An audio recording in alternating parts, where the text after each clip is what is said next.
What's going on? I am Nando. And I'm DJ. And I'm Diggins. And this is Mostly Nitpicking, a podcast where every week we pick apart a piece of pop culture by looking exclusively at the details. Woohoo! Woohoo! Woo, yay, This week, a saga, this is a saga, comes to an end. This is our second saga finished, if you count Harry Potter being done, but I think it is. What about the Skywalker saga?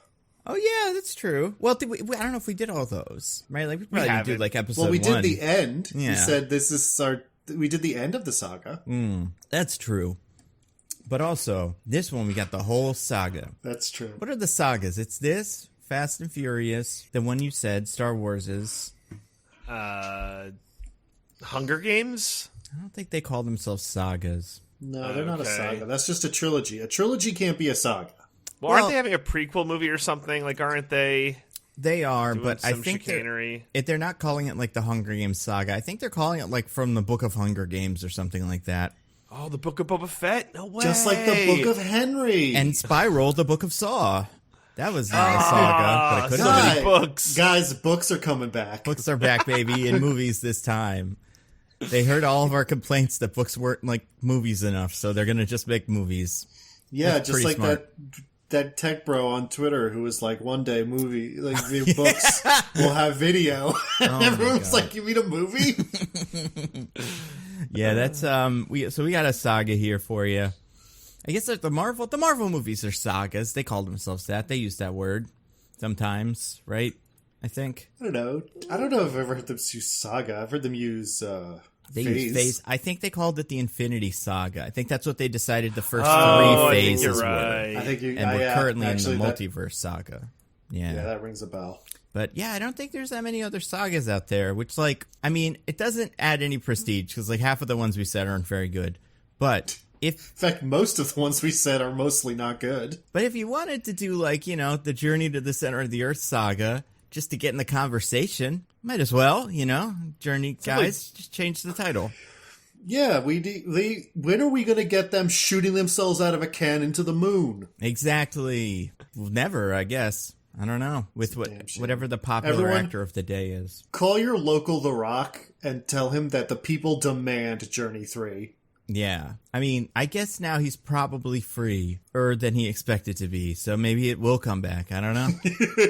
Not if he's getting ready for WrestleMania, Nando. It's still in the cards. I know I had him in Royal Rumble and I was wrong, but WrestleMania is still in the cards. I firmly believe. Until it doesn't happen, then I'll be sad. You know, speaking of things that will happen, we will talk about Twilight. And will make me sad. It might make you sad. Yeah, we'll see. But until then, before that, we gotta say that they did all the DC things that we said they were going to do last week. Yeah. And we held off recording just to talk about it. Exactly. That's how dedicated we are. That's the only reason. And it's 10 things, you guys. I think they called theirs a chapter, actually. And this is chapter 1. Because books, right? Well, Books yeah. are coming back. But it's one big book, like the Book of Saw. But yeah, it's a chapter. This chapter is called Gods and Monsters, which Cool. I guess, yeah, you know. Yeah, that's a phrase that people use. There's a lot of monsters, and then there's Superman, and people treat him like a god in the movies sometimes. Do you think maybe if in a new Superman movie they'll do some kind of metaphor of him being like a Christ-like figure? Probably. It just feels like that's a rich, untapped vein. That is true. Yeah, I think there'll be at least. It would be pretty funny if there was one shot of him, like if the movie started with him like arms out, legs, you know, like he's on the cross, and then we panned up and it's just him sleeping in bed, like really, really, you know, kind of lazily out there, and then he gets up and he's like, oh God, all right, back to actually being Superman, and then he smiles and puts his hands on his hips like this is fucking supposed to. This is going to be a good one, you guys. They're making a Superman. Oh, thank goodness. You guys heard? Finally. And they're bringing back Henry Cavill like everyone wants, right? You never know. I think we know. I feel like we know, right? We thought we knew before. They even That's true. did We bring always him back, think we and know. they say they didn't. So I don't know. Maybe. What if not. Henry Cavill does come back and he's Lex Luthor? I mean, there's another character that he should be if they want to be brave, which we'll get to. He would be an interesting Lex Luthor. I don't think he'd be that good of a Lex Luthor. I don't think he's... I don't either. I don't think he has It's the first it. thing I thought of. Yeah. He'd be Jimmy Olsen. That'd be pretty good. Put a little wig on him, red hair, and then like and have him walk around shot on his in knees a war zone. His only appearance. That's right. But yeah, this one's called Superman Legacy. This isn't the first thing in the phase. This is the one everybody cares about, and it's something. It seems to be inspired by All-Star Superman. Besides that, we don't know too much. It's about Kryptonian heritage and Superman being nice instead of mean. So that's interesting. A radical concept. Yep. I think we haven't heard, James Gunn is writing this, but he's not directing it. I don't know if he's available. Well, do you guys have any ideas for directors you'd like to see take a shot at a Superman movie? Don't say Zack Snyder. Don't say what? Zack Snyder. David Ayers. Oh, man. Should be great. Mm-hmm. And he could work in the air. It would just be Superman sitting down and watching the Ayer cut. Finally. Streaming it on HBO Max. I heard this was even better than the original. Lois, you promised we would watch it. And Lois, who is still Amy Adams, unable to escape her dire fate. Yeah. I'm like 50% joking, but I do think they should get Paul King. I think they should just get the Paddington guy and make it Paddington again. Because it's the closest you want he's everything got. to be Paddington, though. Superman is Paddington. He's a nice boy who does nice things and makes everybody's days nicer. And, but also he punches gorillas. Yeah, like Paddington. Well, Paddington gets a bathtub down the stairs or whatever, but like a weird thing, and then he does a nice thing. And he goes to jail sometimes, too. That's true. That did happen. Yeah. But, yeah, I don't know. There's lots of directors they could get, probably. Probably. Yeah, so... I think they should get Martin Scorsese. That would be incredible. Really stick it to Marvel. Yeah. Have him, have at the end of the whole phase, reveal it that actually James Gunn was Martin Scorsese in a James Gunn mask the whole time. Much like Harley Quinn. He was just fake James Gunn the whole time. And, he beat Marvel at their own game. But then Superman. That one we know less about. There's a Batman one. That's Batman and Robin, everyone's favorite Robin. Apparently, Damian Wayne is James Gunn's favorite Robin, I think he said. Wow. He's the one man on Earth. I know. And, the books he's in are good books. Like, the one that he's talking about is a good run that Grant Morrison won, but I still don't really like Damian. All that run, it gets Damian Wayne to a point where he's tolerable, but definitely not my favorite. But good for him. So that'll be interesting. And apparently in that, all the other Bat Family guys are already Bat Family guys. Like everybody already graduated to whatever they're, either dead or Nightwing or Oracle or whatever. So that'll be interesting. Any Batmen you'd like to see? Any actors? Well, besides Robert Bat? Well, his is a different thing, but yeah, they're just keeping that its own separate continuity, which thank God. Yeah. Okay. Any Batman I'd like to see? About Dev Patel. Can we get Dev Patel Batman? He'd be an interesting Batman because I'd watch it. I think he'd do anything. He's a good actor. Yeah, I'd watch. Yeah, exactly. Yeah. I think they should get Henry Cavill. I think he's going to be busy with the next project. They're also making, I think this one's a movie or series or something about the Authority. Have you guys ever heard about this? No. The concept of authority, I've heard of it. Okay, yeah. It's like that. It's like what if superheroes decided to do that? So there's a universe of comics created. Oh man, I don't know about I'm right about this. It was either created by Warren Ellis or popularized by Warren Ellis. But it was takes, it was oh, what if this guy was this instead or whatever. It was called the Wildstorm universe, and it ended up getting folded into DC. And they had a Justice League that was, you'll never believe it, guys. But what if the Justice League was mean, in fact? Get out. Yeah. What? So wait, is this separate from the Injustice Gang? Yeah, this is closer to it's really close to what Hyperion and the Squadron Supreme do. Although there have been guys that have done this in other who's been doing this? Well, it's kind of like the Boys, but they're more benevolent than they don't quite have a Homelander. They're not they're not bad guys. They're just authoritarians. You heard it here first, folks. Nando thinks authoritarians are not bad guys. As long as they don't drink breast milks, they're normal guys. Then I think they're We should hear them out, see what they have to say. But that series, or that universe got folded into DC when I guess they bought it or something. Famously, two characters actually kind of made it out of that and are not big DC players, but like they got their own books for a while. And that's Midnighter and Apollo, which was the Superman and Batman pastiche of that universe. But does anybody know what they're famous for? I do not. Being in a relationship. That's right. They're both having sex with each other. They're both what if they were boyfriends. So this is what Henry Cavill needs to come back for. I was right? Yep. It's not as dumb as it sounds. It sounds really edgy and dumb, but the characters are actually pretty good. And Midnighter specifically is like Apollo is just kind of like Superman. Like he's got a little bit more like grit to him. But Midnighter is like a true like psychopath who is like is way worse than Batman. But yeah, they're in a relationship, and sometimes they break up. But so yeah, this is what we need Henry Cavill and Ben Affleck back for, is to kiss. It's what they always wanted. I have an idea, guys, and like I want you to hear me out. Ned, you're the comic expert, so you'll have to let me know if they've done this before. But just like hear me out. Mm-hmm. What if they had Batman, but he was edgy and killed people? You know, could we do that? I don't love it because you see, DJ, one of the things about Batman, and they haven't put these in movies yet, but his parents actually got shot, and that's why he doesn't like it to kill people. Yeah, it was the whole thing. So my idea doesn't work. It would be antithetical to the character in a way that would be a little bit weird, but also maybe that's the kind of thing we need right now. Our Batmen have been too chipper. They've had too easy of a time. Happy Batman. Yeah. But that is what Midnighter is. He is just a guy who will like kill everybody in a room for fun. He's kind of like, it's not quite Deadpool, but he's like one of those kind of guys who, who is he like? He's like almost like Wolverine, where he'll go into a room and be like, I'm going to kill all 15 of you. I figured out how, so, you should probably not do it. And then they still attack him and then he kills them all. It's pretty cool. Yeah, nice. Midnighter's great. So that's one of them.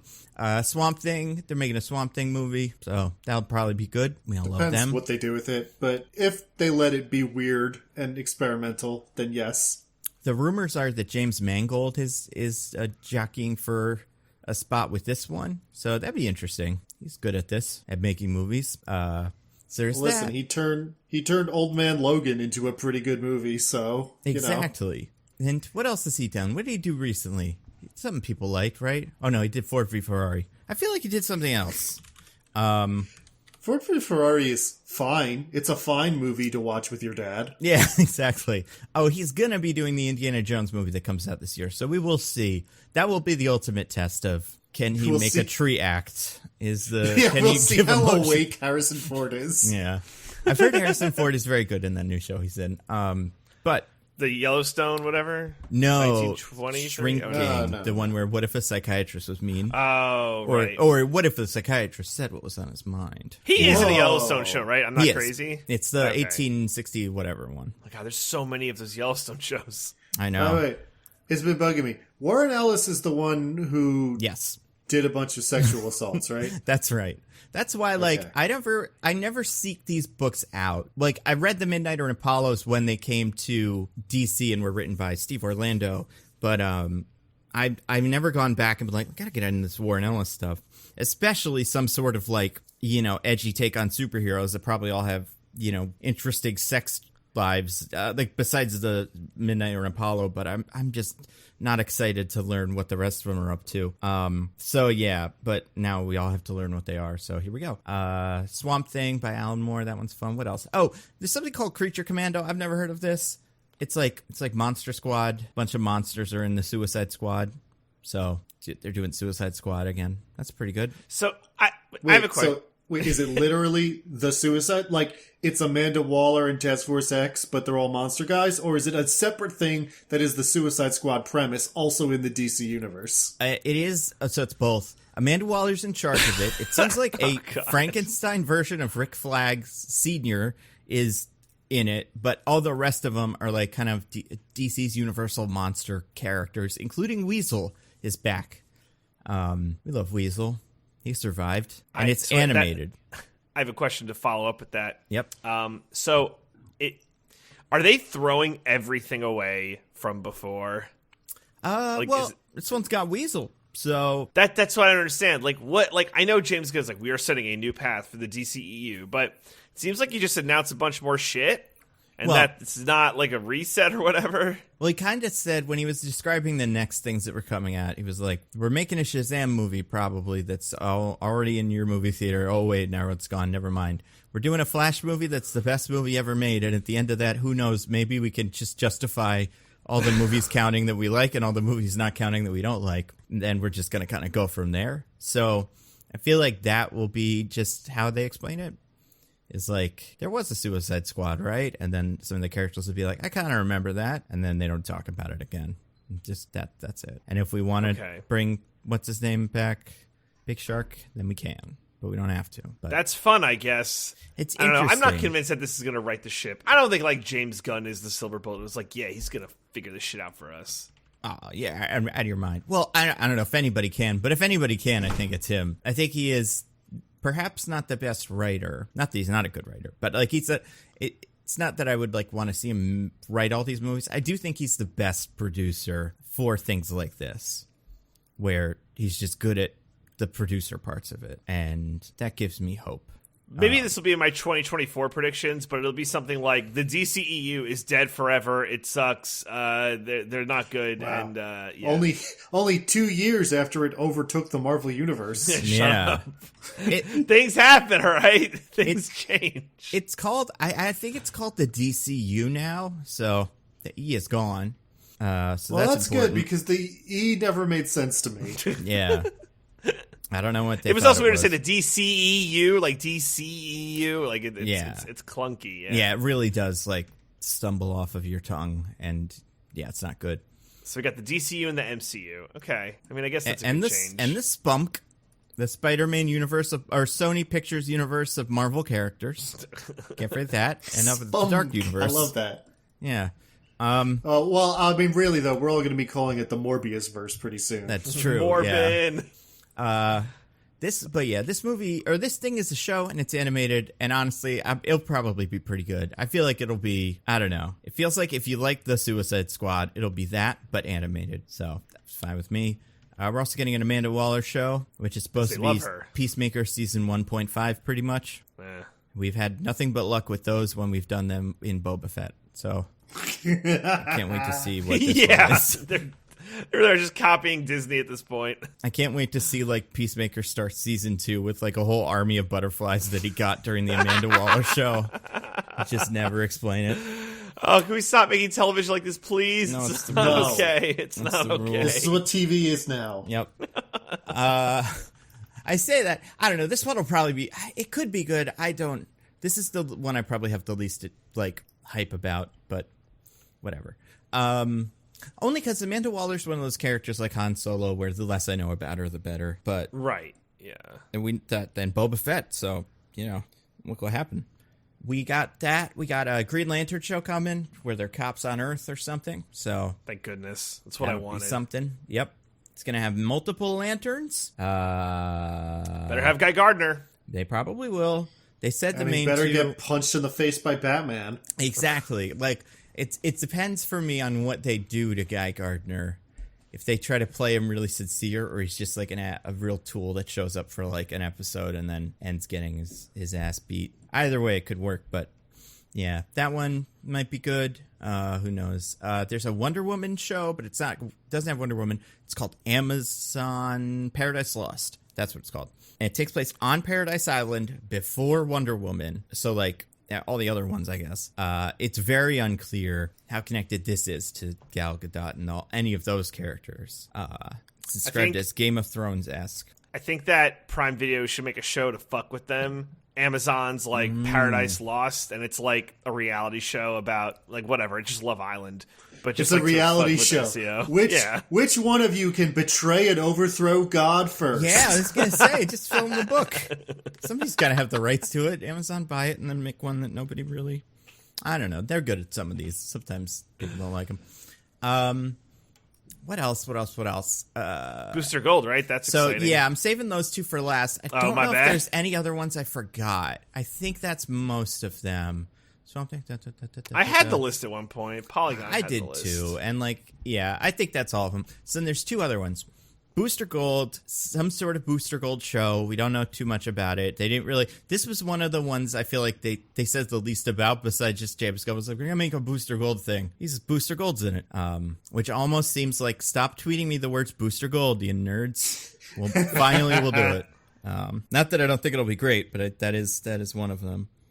We got very little information on. It'll probably be good. It's a fun guy. Everybody likes him. Yeah. Booster Gold's a funny little guy. Yeah.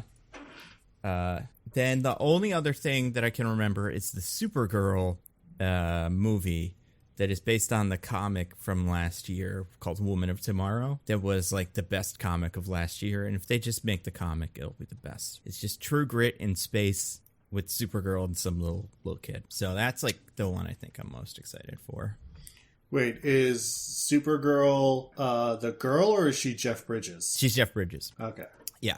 She's like, and I mean, she's not like old, but she's kind of like the girl who wants revenge because a guy from her planet killed her dad, and Supergirl doesn't want to do it, but then something happens and Supergirl's like, all right, let's go get him. I'm not going to let you kill him, but we will do some justice and whatever. And they just kind of go around trying to find him.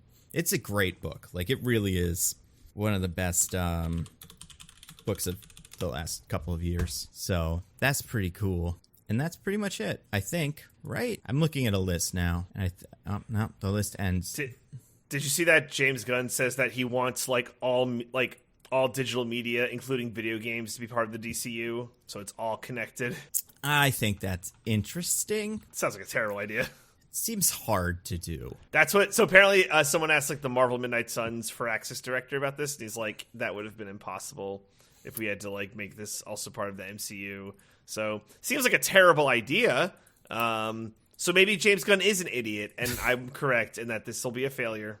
I could see this being something where at the end it's just like, oh yeah, we forgot we were going to do that, but then we didn't. Or they just pick a character that is in his own absolutely separate thing and just make a video game of him, and then if they want, they connect that to the movies somehow.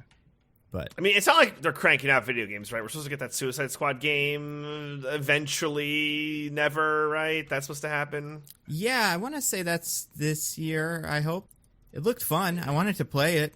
They wouldn't let me. Yeah, we'll see. So is that killed the Justice League one? Yeah. The first Rocksteady game since the last Batman one, Arkham Red Hood. Yeah, that one was interesting, but this one seems like a little sillier.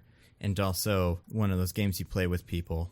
So yeah, is it a game? I guess is my question. That's what I wonder. Or is it just a big piece of media, which is what James Gunn wants? No games, only extended media. Yeah, that's the rules. And all the voice actors are going to do all the games. That's the thing that I've heard. I heard a different guy. It wasn't the Midnight Suns guy. It was somebody else was saying you can't do that because you can't get, Chris Pratt to sit in his studio for 2 weeks just recording 500 lines of dialogue. Yeah. You can put those poor video game voice actors out of work? No. That's what they're trained for. They're trained to sit in a studio and go, ugh! Yeah. Ugh!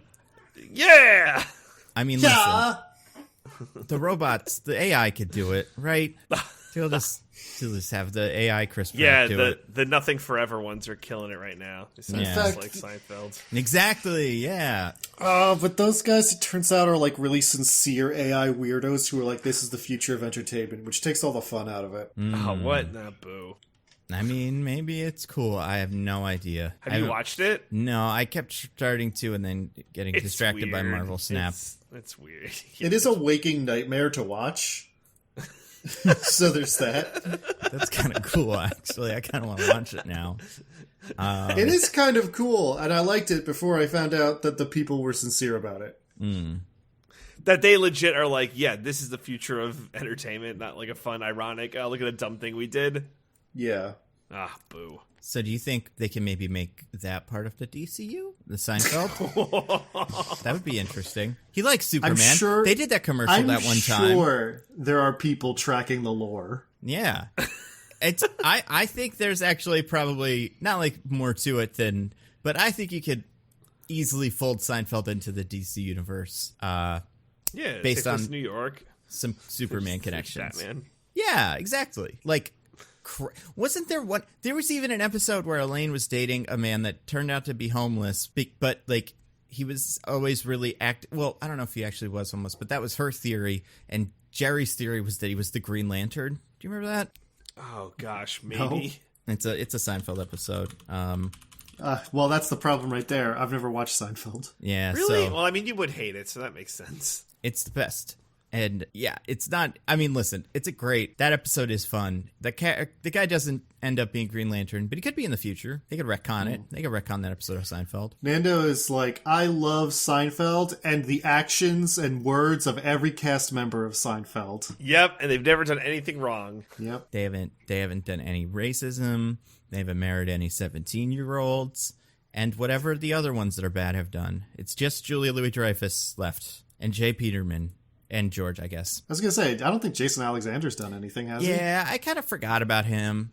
Julie Louis-Dreyfus is like the highest profile one, obviously. I mean, if you don't count like Larry David, but like, yeah, he seems fine. He seems like he's rolling. He's doing good. Did you see that picture of Jerry Seinfeld dressed up like a Zoomer? No. Oh, it's bad. It's bad. I'm gonna share it. Anyway, is there anything you were expecting to see in this that you didn't see in the DC thing, not in the Seinfeld thing? I don't know. Like, I really did thought there would be more of like, okay, and here's how we're going to ramp up to the Justice League. Like, yeah, because that would be stupid of them to do it. That was like the problem the first time around. They rushed to Justice League, and it was weird and bad. But they have to get there. What are they going to wait till 2030? Yes. They can't. They can't afford to. Why not? Because Warner won't let them. Some exec's going to be like, make me a Justice League now, or I'll fucking kill you. That's how this shit works. They're not going to let them wait. Like, I feel like after it was already a disaster doing it that way, I feel like there are other people in the room being like, they have the numbers now. They can be like, pull down the chart and be like, well, that's what you did last time. And then you see a line going down into hell. Yeah, but like, tough. Okay, it took what, 4 years to get to Avengers from Iron Man? 4 or 5 years? Yeah, 2008 to 2012. Okay, so they do that, but that was before all media was just everything was a cinematic universe. Like, I didn't even know if like the Marvel guys thought they would get as far as they did, but it was so successful. But like, I don't know if they could ever imagine this level of success. But like, James Gunn won't get the runway to, like, they won't be that patient. It'd take 4 years to build it up to a Justice League.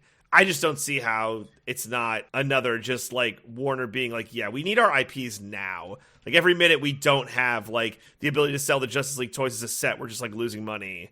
Well, they don't sit on IP. Their options are to take the 4 years or to have their universe fail again. Like, those are the options. And I think James Gunn is in the room saying that.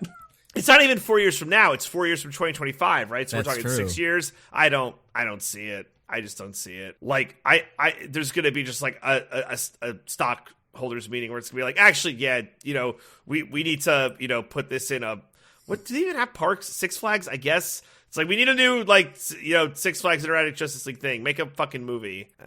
I don't think they're going to learn their lessons. Well, that's what they're going to do. It's going to integrate like the movies and the TV shows and the games, the theme and the park. roller It's all coasters. one, yeah. The bathrooms, the garbage cans, everything. And you got to ride the roller coaster to find out what happens to Peacemaker. Yeah. Hold on. I'm Googling, has there ever been a canon theme park ride? Real quick. I mean, the Bizarro ride had like words from like it played like the word Bizarro and like clips from like Zoolander over like a speaker. But I don't know if that was canon. Is the Jurassic Park ride canon? That one might be. I mean, it would be pretty funny if, like, at some point they ever acknowledged those 8 people that went through the whole dinosaurs, then went up and down, and then we're fine.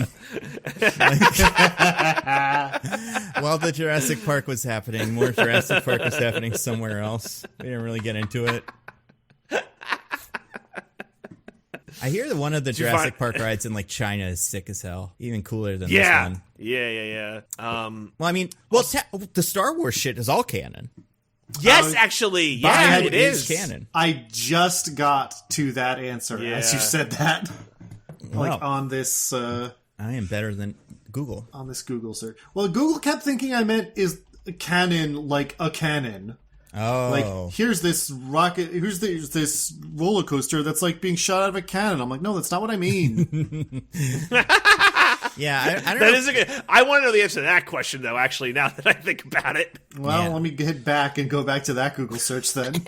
I mean, if you ever wanted a canon amusement park ride, it's that hotel torture chamber thing that Star Wars made. It's just a big box. Remember that? Where you eat dinner with Luke Skywalker or whatever, and you get COVID. I don't know what that's for, but yeah. I bet it's cheap now. Does anybody want to go? It actually, so apparently they have a problem filling all the slots, and they're offering a lot of deals. Impossible. Wait, really? Yeah. They're not finding a lot of people willing to do that? You talking about the Halcyon? You're not talking about the Halcyon. You're talking about something else, right? Yeah, no. There's no way. Those must have been. I'm certain that those $5,000 Star Wars hotel tickets for like a weekend have been selling out nonstop. Yeah. Yeah, apparently they haven't been so lucky. So there's been talks that they might turn it into more of like the experience stuff, where it's not like a hotel you stay, but it's more of like a ride that you might go to like for a day or something like that, and make it more integral to the park. Because apparently, staying in there for 2 days isn't exactly working. Well, yeah, and then that's the problem. I feel like it only works if like you can't be the only people. It's like, you don't want to go into a store when you're the only person in the store, because then while you're browsing, all the people working there are like watching you. Like you can't just be the only guy, and then Chewbacca's just like on his phone in the corner waiting for someone to interact with him. Like, you need a lot of people on that for it to be fun. It always fucks me up to remember Chewbacca has hands.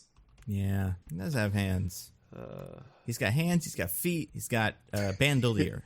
He's got those are all the tummy. essential elements of a Chewbacca. Yeah. What else do we got? But yeah.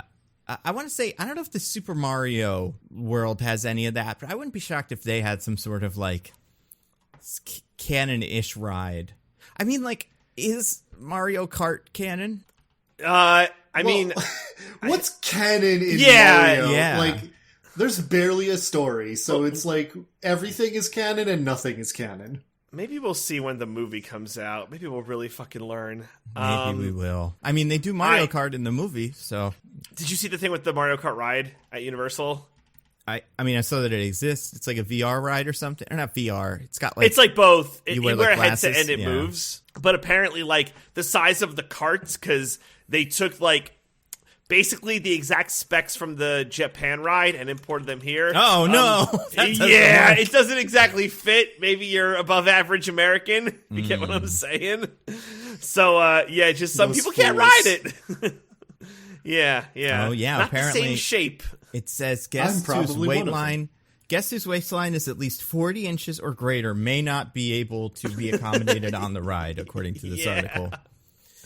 So there's still the canon of that is just everybody in Mario world, even Mario, Which who's is like not in Bullshit. great shape. He has a 40-inch waistline. Well, It's fucking yeah. bullshit. Like, proportional to himself, he's a chunky fella, but if you remember, in New Donk City, he's like a third the height of a regular human. Oh, right. What about Wario? He can fit in the carts, and he's just a big Yeah. circle. Yeah, that's a fair point. Wario really stretches my credulity on this point. He's the troublemaker here, as always. Wario messes it all up. I guess I guess it's not canon, but who knows? I don't know. I kind of want to go, but then obviously I don't, because I want to go. I want to be there already and not have to pay and get everything for free. That's like what I want from this, and I don't want to do anything more. Become a theme park influencer. Right? Yeah. Just pivot your YouTube channel to being all about theme parks. Right? Gonna move to Orlando. Yeah, and just do that life. that's true. In terms of like things how you could get free shit for your YouTube channel, you really pick the worst thing in movies. Like, cool, you get to see movies. Like, Yeah. And movies also, like $12. movies are so big they don't really need to court YouTube people. That so also, they mostly yeah. don't. That's true. Well, I don't know. Sometimes it seems like some of these movies are made to satisfy the people on the internet. I saw Rise of Skywalker, right? I feel like that was made for YouTubers specifically, and no one else. And James, That's a fair point. or not James. What's his name? J.J. Abrams' friends. But yeah, I I don't know. Yeah, I don't know. The DC stuff is interesting. It will, like you were right, DJ, it's going to be a while before we even start seeing it. I think Monster Creature Squad or whatever is like the first thing that's coming out.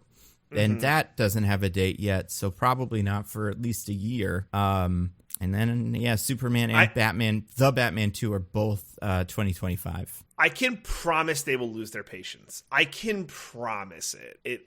Because also, won't this be the longest stretch they go without a blockbuster DC movie in the theaters?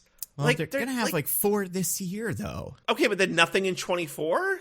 Yeah, like, I don't know. I don't see it. But your theory is plausible, that the executives will demand it and it'll have to happen. I'm just saying it would be Suicide Squad. Yeah. I was going to jump on it. I know, but I guess I'm going with like the realism of what I think will happen. Well, we forgot about, obviously, another thing that isn't part of this, but will be theirs, is Joker 2 Folie à Deux.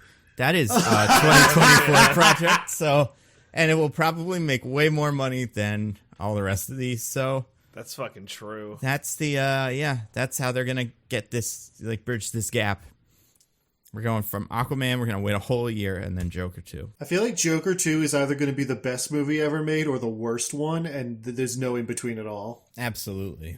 And even if it is the worst movie ever made, it'll probably still be pretty good.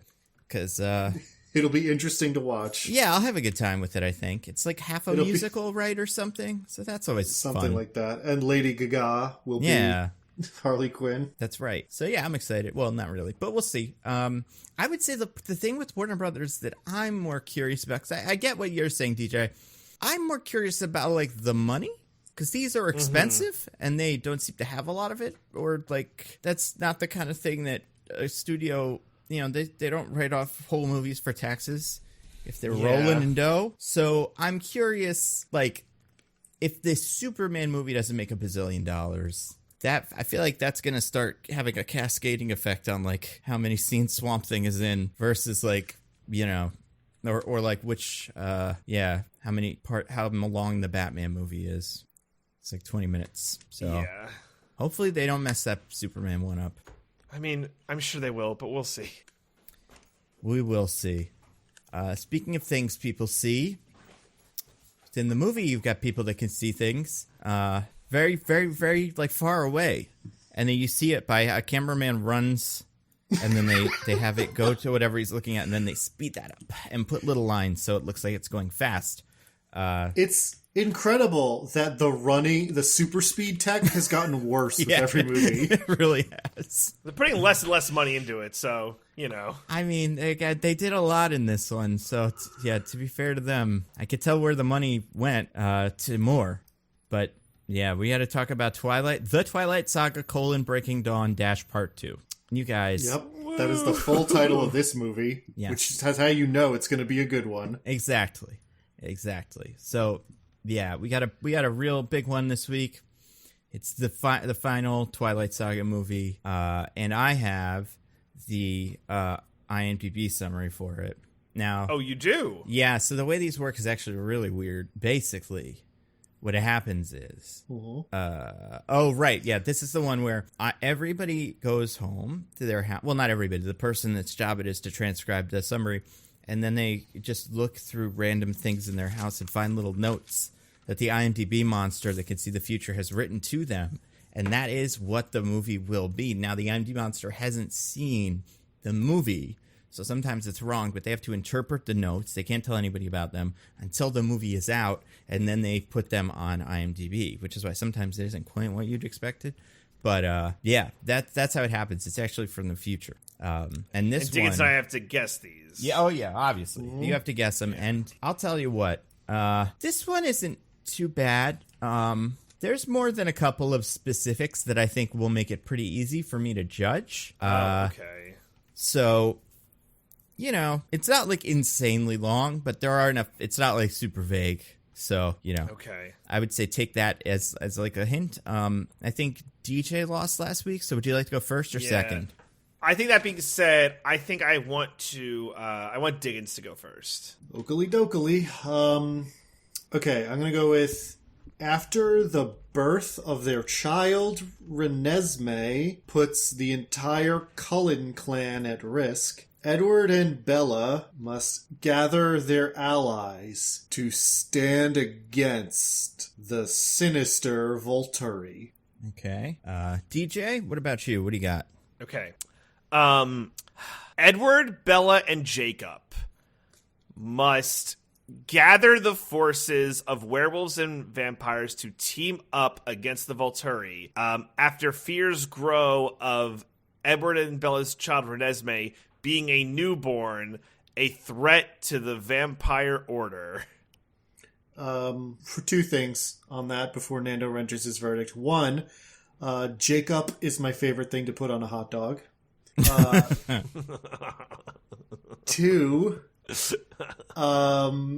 newborn, incorrect. That's not what a newborn is. Yeah, that is actually, I was gonna kind of Immortal Child. Fuck! Come on, man. It doesn't make a huge difference in my calculations, but and it wouldn't have made a huge difference in, like, even if it was a big difference. Whatever. Because Diggins wins by a lot. What? One of the more, like, handle victories I've seen in quite some time. Oh, my gosh. I'm going to read you the summary, and I think you'll agree. Here we go. After the birth of Renesmee/Nessie, the Cullens gather other vampire clans in order to protect the child from a false allegation that puts the family in front of the Volturi. So, the after the birth of stuff was great. I feel like there wasn't a whole lot else either of you got super right or wrong besides, like, Volturi. I was going to say, I said Volturi. So did I, though. Yeah, so did DJ. And, like, Volturi as, like, a concept, I think is, like, it's honestly not even that important. But I feel like DJ, I don't remember if you said this. It wasn't going to make a difference, but Dickens used the word gather, which was good. And, yeah, it's focused on the birth of the thing, which was different than DJ's, which was about the gathering itself and who was doing the gathering. Wow. So, yeah. It's much like in this movie, at incredible speed, Diggins ran away with it, and he won the whole thing. Well, you know what? I agree, but he looked terrible doing it. He looked terrible running so fast. That's my secret, DJ. I look terrible doing everything. The thing is, the content is so good that I'll excuse. You know, I just love the Diggins so much that I'll excuse the bad running. That's not to say that I love this movie. I mean, the people that love it. It's fine. We'll talk about it. But first, DJ, before we do that, much like a certain, not fortune teller, what is she? Psychic? That's not a psychic, though. What's it called when you can Alice? see the future? Yeah. Is there a name for that? Clairvoyant? Oracle? Yeah. Yeah, much like a certain oracle. DJ, recount us the events of Twilight, the Breaking Dawn, or not Break Dawn, whatever it's called. The Twilight Saga, Breaking Dawn, Part 2. All right. Well, I obviously remember exactly how this movie goes because I saw it 4 days ago, which is not an incredible amount of time at all. So this will be no sweat. So we open the movie with Bella's got her red eyes and she's like, "Oh man, I'm a vampire now." And Edward's like, "We're gonna go do vampire." And he's like, "Oh," she's like, "Oh, I gotta do vampire so good." So they do their bad running. I don't know if Baby happens after this, right? I think Baby happens after. That's right. Yeah, Baby happens after which I thought was weird. I'm like, you want to see the kid? But no. I think Edward is like, you'll want to eat it. Oh, so right. Let's get that out of your system before you go hang out. They do justify that, yeah. So I'm sorry. Yeah, so you can't eat Baby. So Jacob Edward just doesn't want to tell her about the other thing. I feel like he's just, also putting it off as long as possible. Yeah, I respect that. So she's like, "Yeah, let's go do vampires so you don't come back and eat the baby." So they go running through the woods. They do climbing, and they're like, "All right, you're gonna go feed, so you're gonna go eat a deer or whatever." But there's a guy, and he's like rock climbing, and Edward's like, "Oh no, I didn't think anyone would be out this far." And it's like, why? It's the woods. There's people everywhere. Like, you should just assume there are people everywhere. But I get it. You're vampires, so it's tough. Maybe do your stuff at night because people don't typically rock climb at night. Anyway. guy's rock climbing, and Bella's like, oh my god, it's a man with flesh and blood, and then he cuts himself on a rock, and just like, oh god, I gotta eat him so bad, and Edward's like, oh my god, no, he's gonna eat it, and she's like, no, I'm the main character, I can shake this off, even though everything we've been told so far is that, like, it's impossible for a new vampire to, like, quench their thirst, but it's totally cool. She just runs away and, like, eats a deer, so it's, like, totally fine. So then they go back to the house, and she's like, my baby, and they're all like, so what about the werewolves? And Jacob's like, hey, listen, so I know we're totally cool and everything, right? But I kind of imprinted on your baby. And Bella's like, you fucking sicko. Honestly, Bella has the exact right response to hearing, oh my god, my friend, you imprinted on my child. I was like, yeah, Bella, this makes sense. But everyone else is trying to be like, no, it's cool or whatever, even though it's super not cool. And he's like, oh, it wasn't my fault. You know, it's just how we are. I couldn't control whether or not I imprinted on your baby. And it's not like I love her or whatever. It's just like, you know, I'm a good guardian guy. To which Bella's like, I'm gonna fucking kick your ass. So then we have a little more vampire. She's a new vampire, so she's so strong. That's cool. And everything seems awesome. The Volturi are like, hey, grats on new vampire. We have no conflict. Everything's fine. And the movie just kind of progresses with this everything fine is mode. Okay, is the dad thing the next thing that happens? Yeah, I think probably. it's dad. Yeah. So Jacob decides to be like, okay, oh right, so the Cullen's like, we're gonna leave because we have to leave because like people will know we're vampires if we stay, so we have to leave. So the Cullens, so Jacob is like, oh, they can't leave because Renesmee, you know, I'm imprinted on her, I gotta stay. So Jacob goes to Bella's dad and it's like, Bella, and it seems like it's telling like Bella's dead, and the dad's like, no, he's not dead. And no, he's like, no, Bella's fine, but she's changed and is different now. And the dad's like, I don't quite understand what you're getting at, but I'm gonna go see her. And he's like, no, wait, before you see her, I gotta show you something. So Jacob undresses, which he's gonna turn into a werewolf. We've never seen the werewolves undress before. They're gonna do it. They seem totally good with just like, yeah, they'll take their shirts off, but like pants, shoes, you know, underwear, totally explode. Doesn't seem to matter. But he's like, no, I'm gonna get down to my skivvies and I'm gonna transform into a werewolf. And obviously the dad's like, what the fuck? And then Jacob goes and tells Edward and Bella that he did this, and they're like, are you fucking serious? The Volturi are gonna kill him. And he's like, no, I didn't tell them that you were a vampire. I just showed him that I was a werewolf. To which, like, isn't a great plan, but for Jacob's purposes seems to work. So I guess good job, buddy. So then the dad goes, and they're all like, oh, I'm different, but it's fine. And the dad just seems to be, like, yes-anding this entire situation without, like, any evaluation of, like, what the fuck happened? And it's like, all right, Dad, this is a need-to-know thing, and you don't need to know. And they're like, by the way, this is our new daughter, which we didn't conceive. This is Edward's niece that we took in as a daughter. And he's just like, okay. And then, yeah, it's the everything seems good montage. So then, like, there's not a huge time jump, but there's a bit of a time jump because Renesmee is growing so fast because she's, well, we don't learn about what the thing she might be yet, but she grows so fast that she's, like, basically 9 now in the course of, like, a couple months because I guess that's, like, kind of where we're at. So then it is learned or theorized that it's possible that this is an immortal child, which is just to say a super bad baby, which will just, like, be a kid who'll just eat everything and savage. And Incorrect.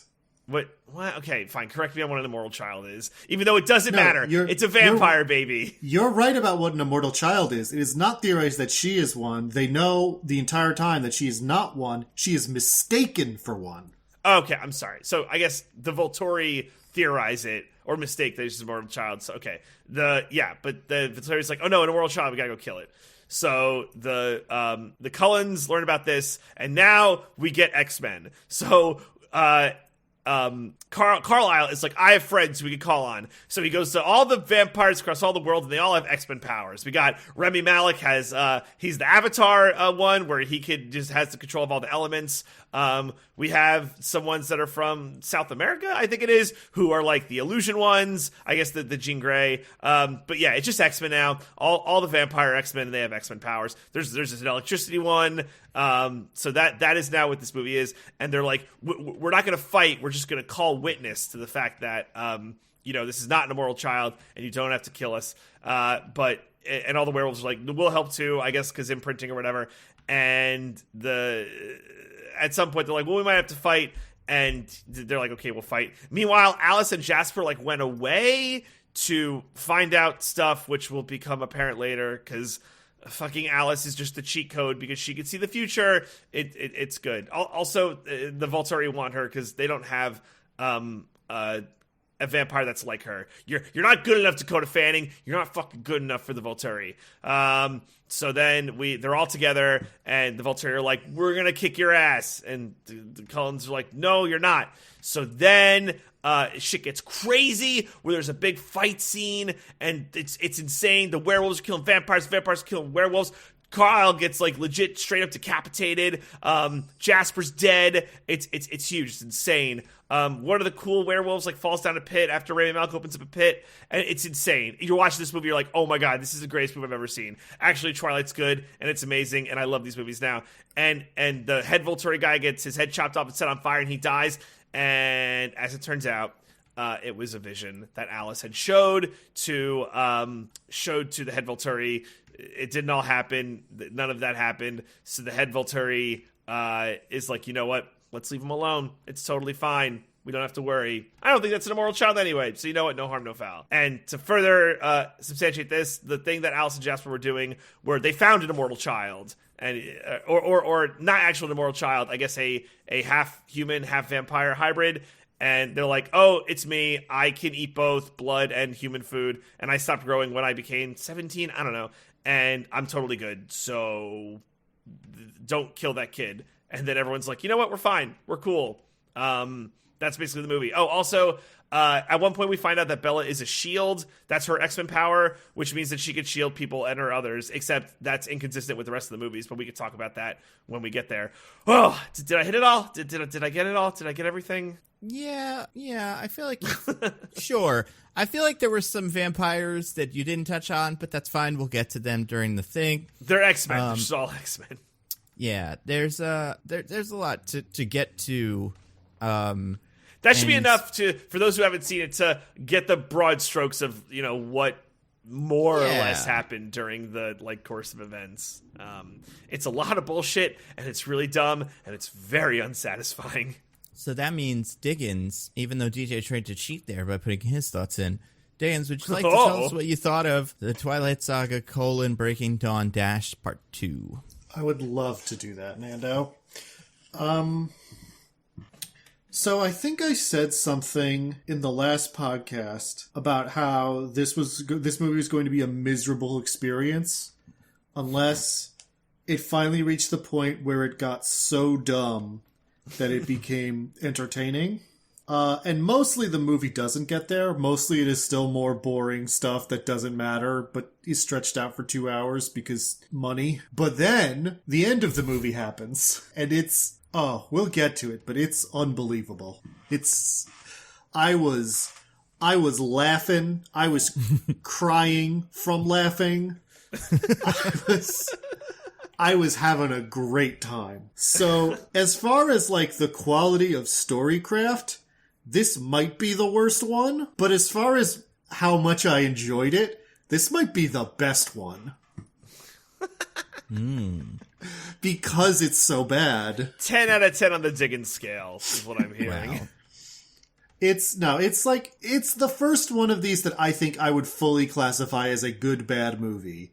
A movie that is quite bad but is fun to watch. The other ones range from not good but kind of interesting to just a complete slog. So I don't know. It's a bad movie, but I have a hard time being mad at it because at least I laughed. And after everything we've been through with this series, that's all I can ask for. That's true. We have been through so much. 5 movies, counting this one. What about you, DJ? What did you think of this movie? Holy crap. This movie's a nightmare. You're correct where the zigzag of is this movie entertaining? It probably hits an all-time peak in terms of wow, we have just given up excuse me, like at the end of this movie. Like, we have given up trying to tell a coherent story. We're in it for the lulls, man. And I think that maybe they were trying, but I also think that we're like, let's just get to the finish line, because such little effort was put into this shit. Did I enjoy it like you did? No, I didn't. I think even on my scale, it's like, this is a bad movie, but it is a fucking spectacle. And I think for our nitpicking purposes, it will be a triumph. But did I extract any joy out of this movie? I did not. Nando, what about you? I fucking loved it. Start to finish, I was having a blast. I liked all the dumb lore. I liked all the characters. I can't believe, DJ, in your little explanation, you didn't mention all the weird guest stars, like Lee Pace just shows up in this. There's some others that we'll get to. That's true. Yeah, there was so much of what I've always wanted from one of these, which is just like vampires sitting around, just going, being a vampire is fucking crazy, right?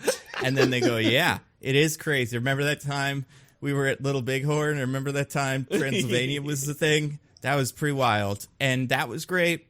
I liked all the Cullen stuff. I really liked. I thought they were way more fun than usual. Besides just liking, some of them more over time by just getting to know their characters and enjoying them. The scene where Bella gets her powers. I mean, she gets her powers in the beginning, but the scene when she starts exploring her powers. Well, I mean her newborn powers. So before she even gets her X-Men power. Oh, okay. But when she just gets her newborn and she picks up a big rock and puts it on the floor and then does arm wrestling with the boy is the best. And it reminded me so much, because I just watched it, of Black Panther Wakanda Forever. When Shuri gets her power, she arm wrestles M'Baku to prove that she's strong and cool. It's just a great way to have a character be cool and tough and have a big strong one do an arm wrestle, and they everybody knows that counts. I think all the actors are good in it again, which is good. I think by now, obviously, Robert Pattinson is a good actor. He's always had the skills, but I think by now he's you're this guy is watchable. I love all the dumb imprinting stuff. And obviously, and we'll talk about it, besides the last 10 minutes just being a spectacle and being insane, and all the X-Men stuff, which I do think is quite good, the best character in these finally does something, and he's incredible. And every minute of Michael Sheen on screen was such a delight for me. That from the minute it's not from the minute he shows up, because you get a little bit of him in the crypt. But the first thing he does when he shows up is just makes a fucking weird sound. You guys remember that? It was oh! And you're oh my god, this guy's gonna be great. And then when they're doing the mind reading, and the kid puts their hand on his face, and he goes it's so good. Listen, it's probably not a good movie, but I do think it's doing what these movies have been trying to do better than ever before. And also, it understands that this stuff is pretty dumb, so might as well just do every single, thing you possibly can think of. And I loved it, and it's great. I don't really like any of the rest of these, but I had a really good time with this one. I actually think the filmmaking is better in this one in certain points. I don't think the effects are, but I think the actual... Oh, the effects definitely are not. Well, there's some effects that kind of work for me because they're not good. And then some that I'm you guys were trying and you just didn't quite get it. And I wish there was a better mix of that first and second thing. Because, we'll get to it. But that one thing that happens a lot in the ending fight, I was nailed it. This is exactly how this should look. And it's terrific. But all the running still doesn't look very good. Yeah, I don't know. I'd watch another one of these in a theater. I'd be excited to watch it. I know it would take 5 more movies to get to this one if they make a sequel. But I was down. Just like I guess the truck, I don't know, just like a brand new Volvo sedan. Remember that when they had a car that was fancy and new? Oh my god, yeah. What happened to the truck? Why? When is that not the star? Damn, you're right. Bullshit. I mean, I guess it makes sense. You don't want to pick up if you've got a child, but I'm upset. I was not accepting of it. I think, we got to get to the wheel. That's the most important thing. Oh, yeah, baby. So let's start at the top of the wheel. This one's one of my... No, first one's one of Diggins's. This one is just the first kind of sexy thing in this series. Let's talk about the actual beginning. So the very first thing that happens, as DJ said, is that Bella wakes up with her red eyes, and we see her like looking around, and we get a visual representation of her incredible vampire senses, where she like sees the minute details on everything, and she can like hear every little sound. And then we see her like taking in this feast to the senses. She gets to Edward, and she just kind of like slowly walks up to him, and just sort of like runs her hand over his arm, and just like taking in every moment of how that feels now that she has these heightened senses. And I was like, damn, this is kind of good. Yeah. You see? It is good. The movie is good. It's just, I don't know, like, the rest of it is all like melodrama and being like, and teenagers going, I love you forever. You're the number one thing for me. And like, that's what the romance is. And this one is just like touching a person with super high senses. It's like, yeah, that would feel really nice. That would be something that is sensual and romantic in a way. It's just like, I wish the whole series understood that these are the things that are sexy and not everything else that happens. I feel like, Diggins, you as a mature watcher of movies would agree with that, but I don't think your average like preteen who's watching this being like, oh, it's so cool how he rubs his arm. I don't know. Maybe that's just me. I feel like all of the other Hollow stuff is stuff they're like, oh my god, that's so crazy. Sure. That's what that stuff is for teens, and I get that. But I feel like everybody can get the concept, like, because I genuinely think this scene is done well. The way they visualize her super senses before moving on to them just kind of like slowly touching. It's like, it really gives the impression of like, no guys, this isn't just like them touching. This is like, she really feels every molecule of it. And I feel like there's something to that like everyone can instinctively understand as being sensual. Yeah, that's a good movie. No notes. Fucking perfect. Yeah. I spun the wheel again, Diggins. Landed on one of yours. This one just says, the man's a free climber. He'll be dead soon anyway. Yeah, so DJ mentioned the dude in the forest that they see that Bella almost goes to eat. He is full-on free climbing. Absolutely no aid whatsoever. Not tied to anything. And this is a gigantic cliff, to be clear. This isn't like he's free climbing up a little bit. He is... I'm so bad at eyeballing distances, but it's like several hundred feet up in the air, right? He slips, he's dead. Oh, yeah. Like, there's super high. He slips, he's dead. And he does slip at one point. One point he like slips and scrapes his leg on the cliff face, and there's some blood, and Bella goes even crazier. So it's like, I don't know, man. This guy isn't living anyway. What does it matter if Bella drinks him or not? Is it like, true. You don't want to get the taste for human blood? Because then it's game over. Then it's humans forever. You can't go from human to deer. But she's been drinking human blood for her baby. Was that human blood? Yeah. They were big old packs of blood donor blood. Interesting. Maybe it's just sucking it fresh and get it right from the source. Like Morbius. Yeah, he had synthetic blood in his movie. It's doable. You can do it. Isn't that interesting? Edward used to eat people, and now he goes back to deer and whatnot, and mountain lions. We want to talk about when Bella wrestles a mountain lion? I was going to say, that's on the wheel as Bella does RRR. She does a little bit of like tracking the thing, and then there's another animal, and then she jumps on it, and it's the mountain lion. I wasn't sure how granular the wheel got. It's a pretty big wheel.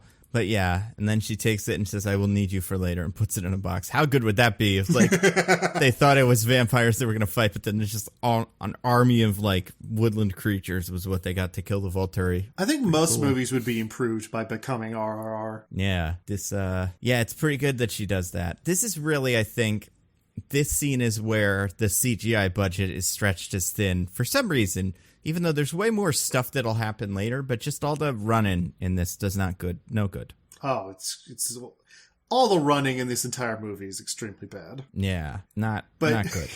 God, I remember specifically looking at, it's like, God, there's some like meme video or shitpost that I've seen where it's like a guy Naruto running, but it's like the background is not what he's running on, so they're just like stretching and transforming him and like moving him along like he's like running on the walls or something, but it's obviously just being moved.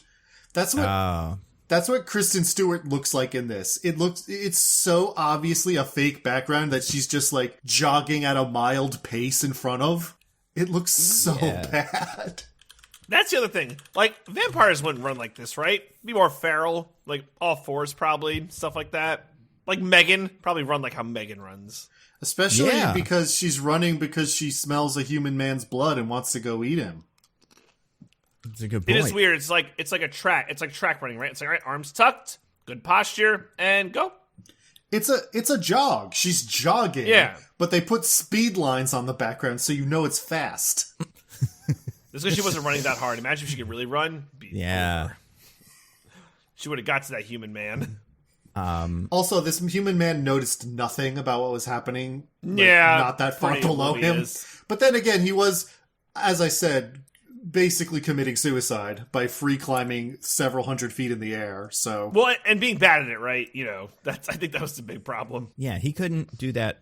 Like, you can see her because his life was flashing before his eyes. That was what he was seeing. By the way, on Bella and just her ability to not eat him, everything we're told about a new vampire, and that's like one of the reasons why Edward hesitates so much, is like, you just won't be able to control your thirst. You're going to want to eat everything. Like, it takes a long, long time for a vampire to get under control. And she just does it, like, no problem. Because she's super special and good at everything. I guess, yeah. That should be her real power, her specialness. She's just very good at being a vampire. Yeah. To be fair, this would be me also. If I was a vampire, I would just be very good at it, and then I wouldn't have to worry about drinking people. That's true, yeah. Nando, do you think you'd be a good vampire? I mean, probably not. I don't know. Interesting. I don't have great impulse like control. I feel like I'd eat a person or something. I'd be like, I shouldn't do it, and then I'd be like, but I'm going to do it anyway, right? And then I'd do it, and then it'd be all over. So, I don't think I'd be a great vampire. I don't think I'd be a very good werewolf either, but I guess it depends on how cool my superpower is. I don't know. I don't think there's anything involved with being a werewolf, though, other than imprinting. And I guess you're a little aggressive sometimes. The whole pack mentality thing. To hang out with all those dorks. Yeah, I forgot about you can't disobey your pack leader or something. Yeah. Fucking rule or whatever. It's not even how wolves or dogs work, but it's how werewolves work for some reason. I spun the wheel again, you guys. It landed on one of mine. This is also kind of one of Diggins's. But it's, the baby is bad. She has a baby, and it's awful. The baby was terrifying. The scariest thing in this entire series. What's worse, this baby or the American Sniper baby? The thing about the American Sniper baby is you see very little of it. It's just very obviously fake. We get like close-ups on this baby's face. Yeah. So I actually read about this because I was like, there's got to be a story, and there is. Originally, it was supposed to be an animatronic baby, kind of like the American Sniper baby. But the face was just so horrifying that they had to do something.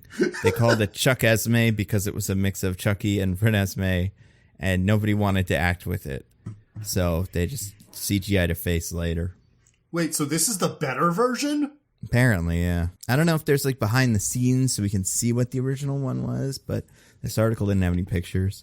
Well, but like they didn't see the CGI baby. Like, what did they see as they were acting with it? That's what I want to see. I want to see the bad one. Well, but I think what DJ's saying is like, you said the problem was nobody wanted to act with it because it looks so bad. So I'm guessing they just replaced it with like a mocap thing. Or not a mocap, obviously, because there wasn't a real baby. But, you know, like one of those little tennis balls. Yeah, a little tennis ball baby. They were probably just holding like a bundle with a tennis ball sticking out of it. And that's what they were acting with. Yeah. Do you want to see it? I actually have it. Yes. I've never wanted to see anything more. So I don't know if this does show up in the movie because I think this is in there very briefly. I definitely remember this, but this apparently, so I'll show you the doll. Let's see, open image and new tab. All right, I'm going to send it over. And this, here we go. This is live Renesmee reveal. Chuck Esme. Oh, no. Oh, no. Yeah, so. That's horrible. They ended up doing more CGI, I guess, than they were expecting. But they still decided that they had to make it, like, fake old. That was their whole thought process, was it ages, so it has to look mature, even though it's a baby. I don't think that's how it works. I think it's just not a baby for very long.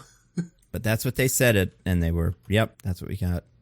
Yeah, so that's how that works. This is a side-by-side of what that shot would have looked like. Oh my God, no. Mm-hmm. They could have used a real baby.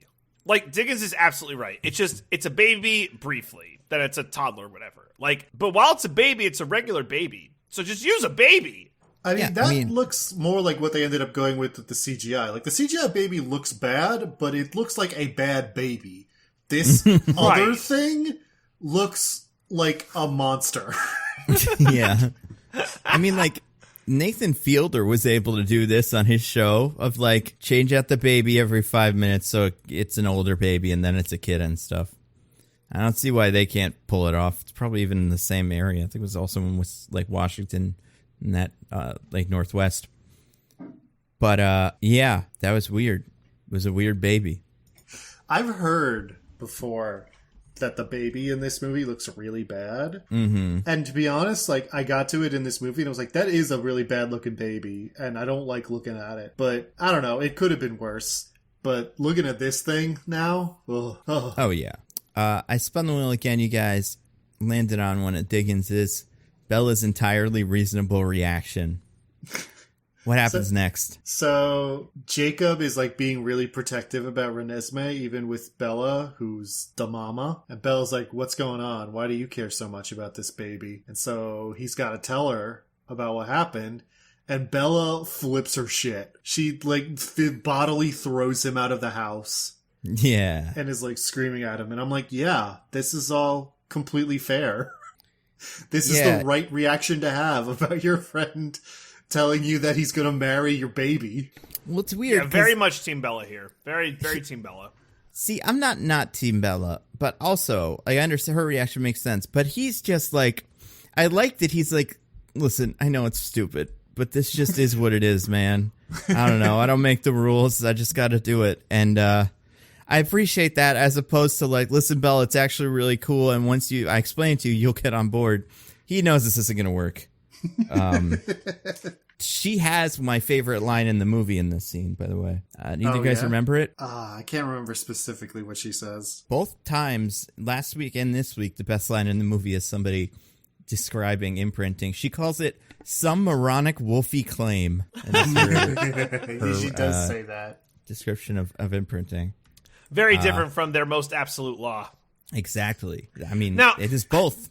She's right and Edward's right. I don't understand what, like, okay, I'm sorry. I understand why, like, none of the scriptwriters were like, oh, we gotta defend this dumb shit. But, like, I don't know. At some point, someone would have been like, look, Bella, if this didn't happen, we'd all probably be dead. Like, the alternative was really bad. Yeah, nobody tells her. That's true. And it's not a great point, but it is a point that someone could mount in the defense of what happened. I was gonna say, DJ, how would you feel if someone went up to you and was like, hey, I'm gonna marry your baby, but if I don't marry your baby, you and your baby are gonna die.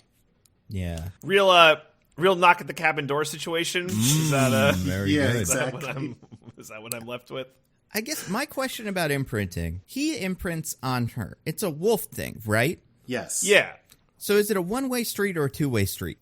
I feel like if you're both wolves, it's a two-way street, but if you're not a wolf, then it's a one-way street. What happened to consent? That's insane, then. Like, to be like, I imprinted on her, and mom be like, okay, well, you'll see her in whatever it is, like 2 years when she's 30, and then we'll figure it out. But yes, like, exactly. Yeah, I don't know. It's so weird. the scene that doesn't happen, that should have, with Bella continuing her objections, being like, okay, it's a wolf thing you can't control. Don't be around my baby while she's a fucking baby then, you creep.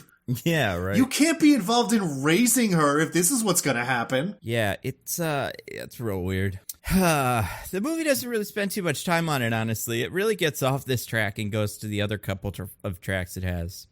Yeah, good for the movie. It shows this entirely reasonable reaction of her being mad. Then she kind of just gets over it, and the movie acts like it's a fine thing that's happening for the rest of the movie. And I'm like, it's not, though. We resolved nothing. Absolutely.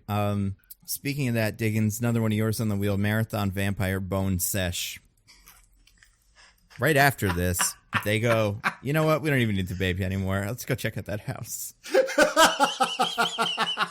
That's pretty good. I forgot this happened. Yeah. Oh, it wasn't in my recap. It's also not important, but whatever. Not even a little, except for that it's amazing. Yeah, I was going to say, in one sense, it's not important at all. In another sense, it's the most important thing that happens. Yeah. Yeah, so they just have like a house out in the middle of the forest, even though they're planning on leaving this place soon. Yeah, what was that? I don't know. I guess they're immortal, so they're like, yeah, we'll come back here in like 50 years, and that means nothing to them. That's true. But yeah, so it's... they have their own little house, which only Edward gets. None of the other vampire kids who have partners get to have their own little house, which if I was Emmett or Jasper, I'd be kind of mad about. But yeah, so they get there, and then they have a bed, and Bella's like, but we're vampires, we don't sleep. And Edward's like, that's not what the bed is for. And then they fuck. Yeah. Like a lot. And Bella talks out loud about how, oh, we're vampires, we never get tired or need to eat or even get sweaty. Like, we can just bone over and over again for the rest of our lives. And Edward's like, yeah, that's basically what vampires do. Yeah. Pretty cool. Yeah, pretty much the first time two vampires get together, they just bone for a year or two. Yeah, that's what. Why not? Like, why wouldn't you? Why wouldn't you? Honestly, yeah. I guess so. Yeah.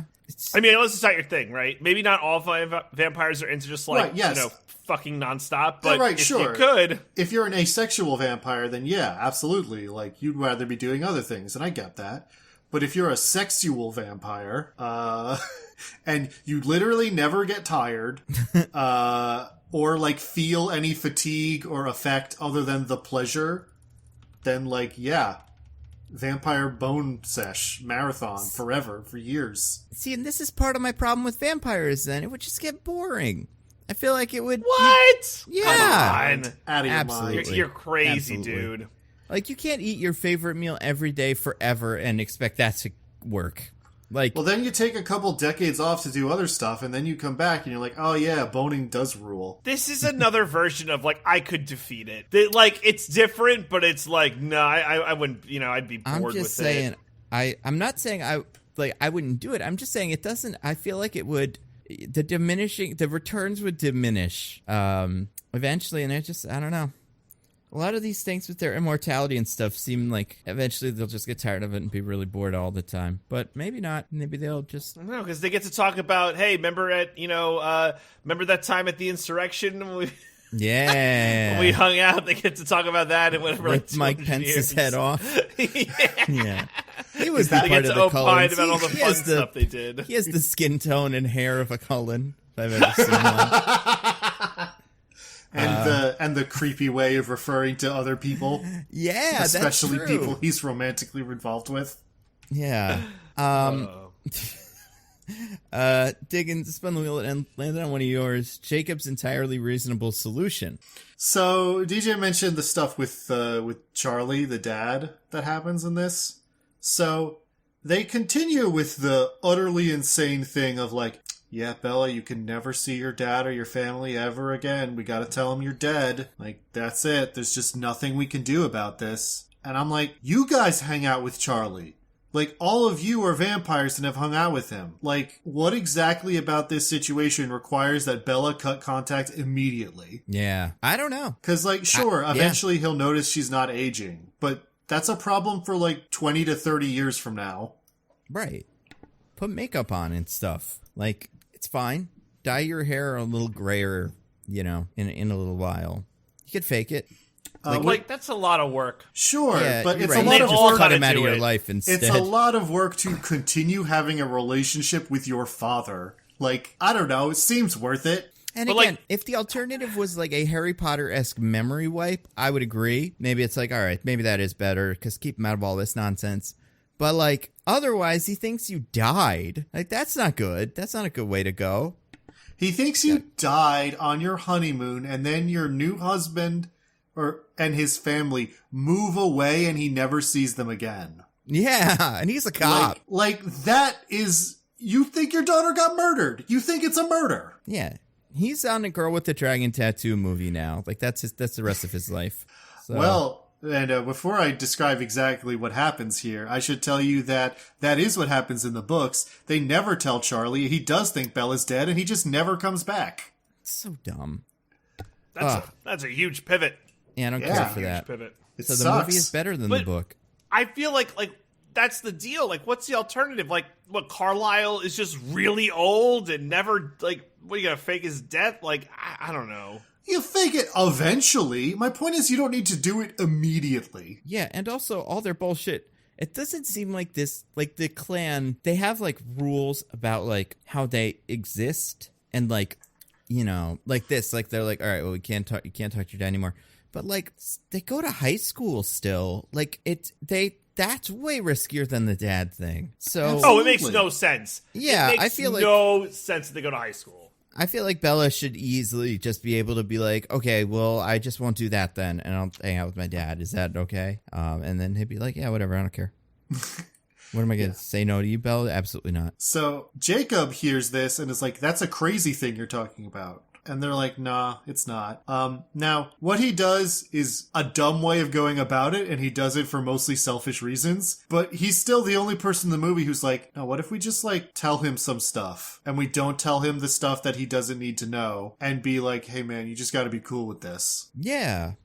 And that's- I mean, it works. That's what they do. And he's, like, mad. But he's like, all right, if this is really like how it's got to be, like for me to have a relationship with you, then I accept that. Because he's the best character. Absolutely. And that was on the wheel as well. So yeah, he really is the best character. I did expect that would happen eventually. Either he would be killed or like, he would move away or something as part of the just getting him out of the plot. But I think maybe the movies realized eventually, like, oh, we got something here. We got to keep him in this. And yeah, he rolls with it.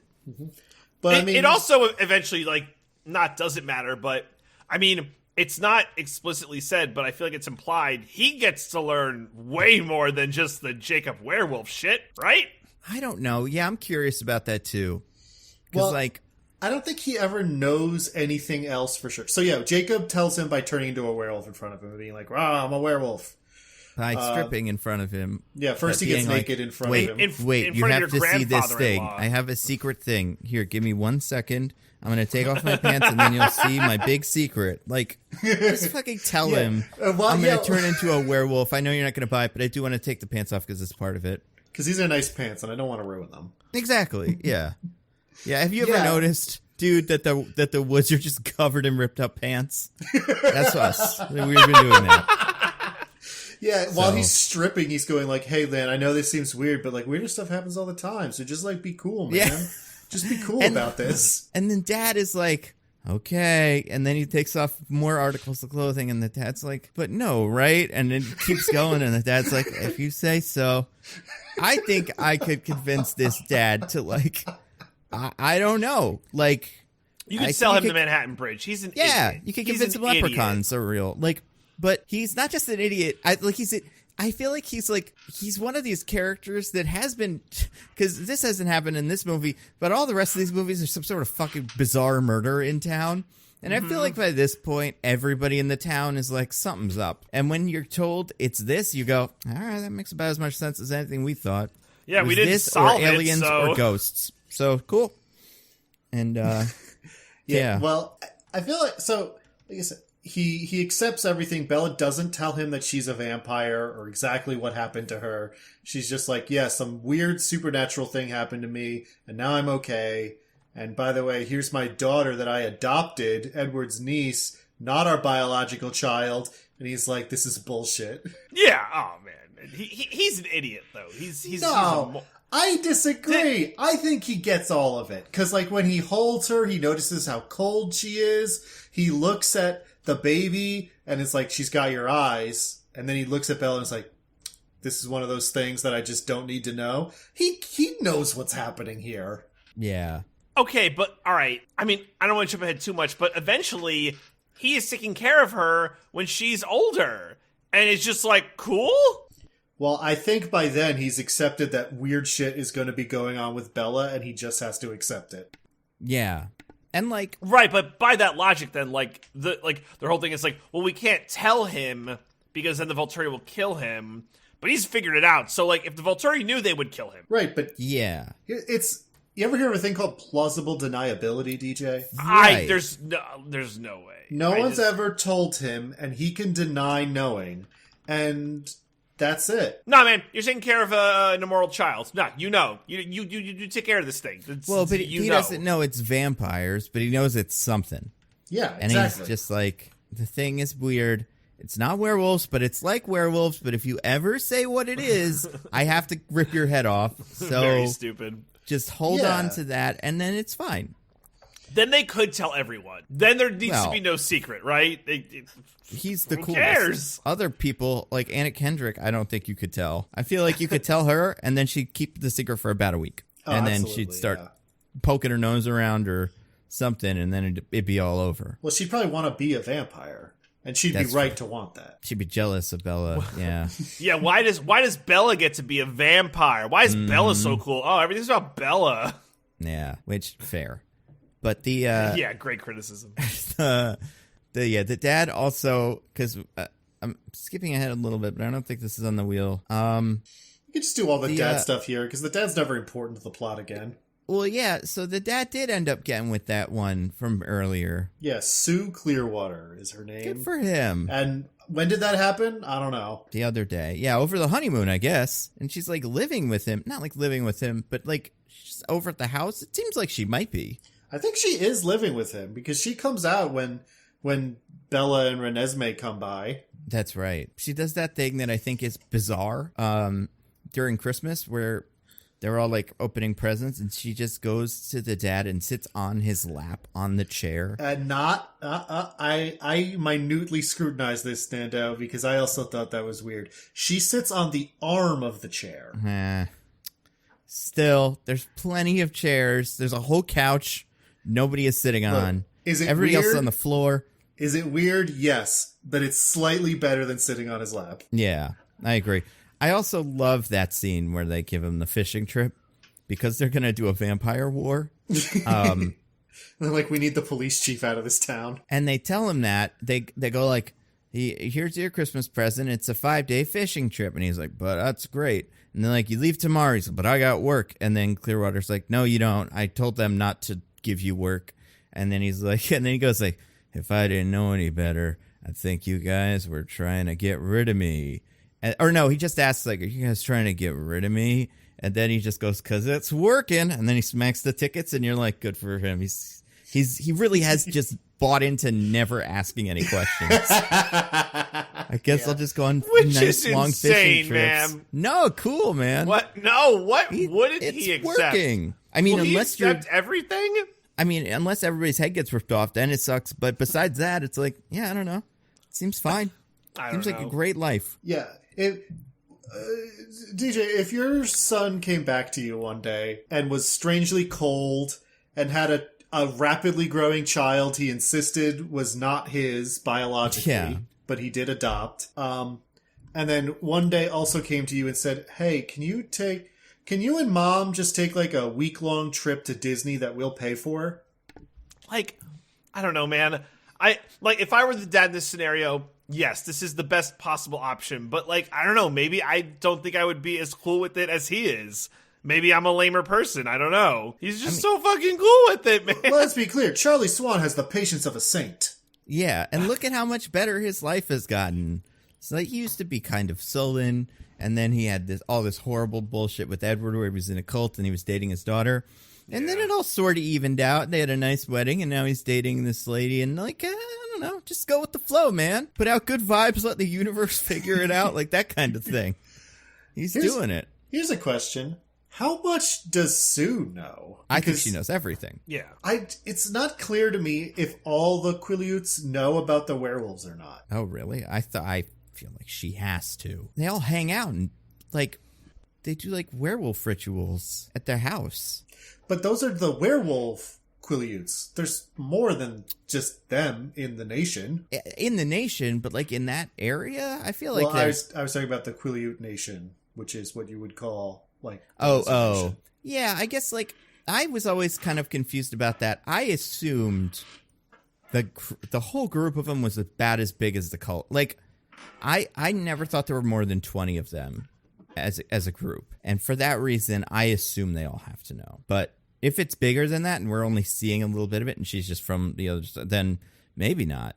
But I also feel like with the fishing trip, that's like, she knows, like, we should actually leave, though, because of werewolves and fighting and stuff. I feel like she's got to know. I don't know. It's one of those things where it's like, there's details in this series that nobody's ever decided they care about. But I'm like, but what is going on there, though? And we'll just never have an answer. Yeah, I don't know.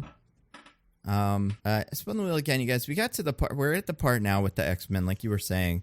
So we're gonna get a bunch of those. Let's look at some of them. First one, I spun the wheel, landed on one of mine. This is just from the Amazon. Oh God. So up until now, all the vampires have been just guys walking around in weird clothes, but like not like weird clothes, but like trendy clothes, drab kind of. Yeah, like they all know the team uniform colors, and then they all found an outfit in that, and they're working with it.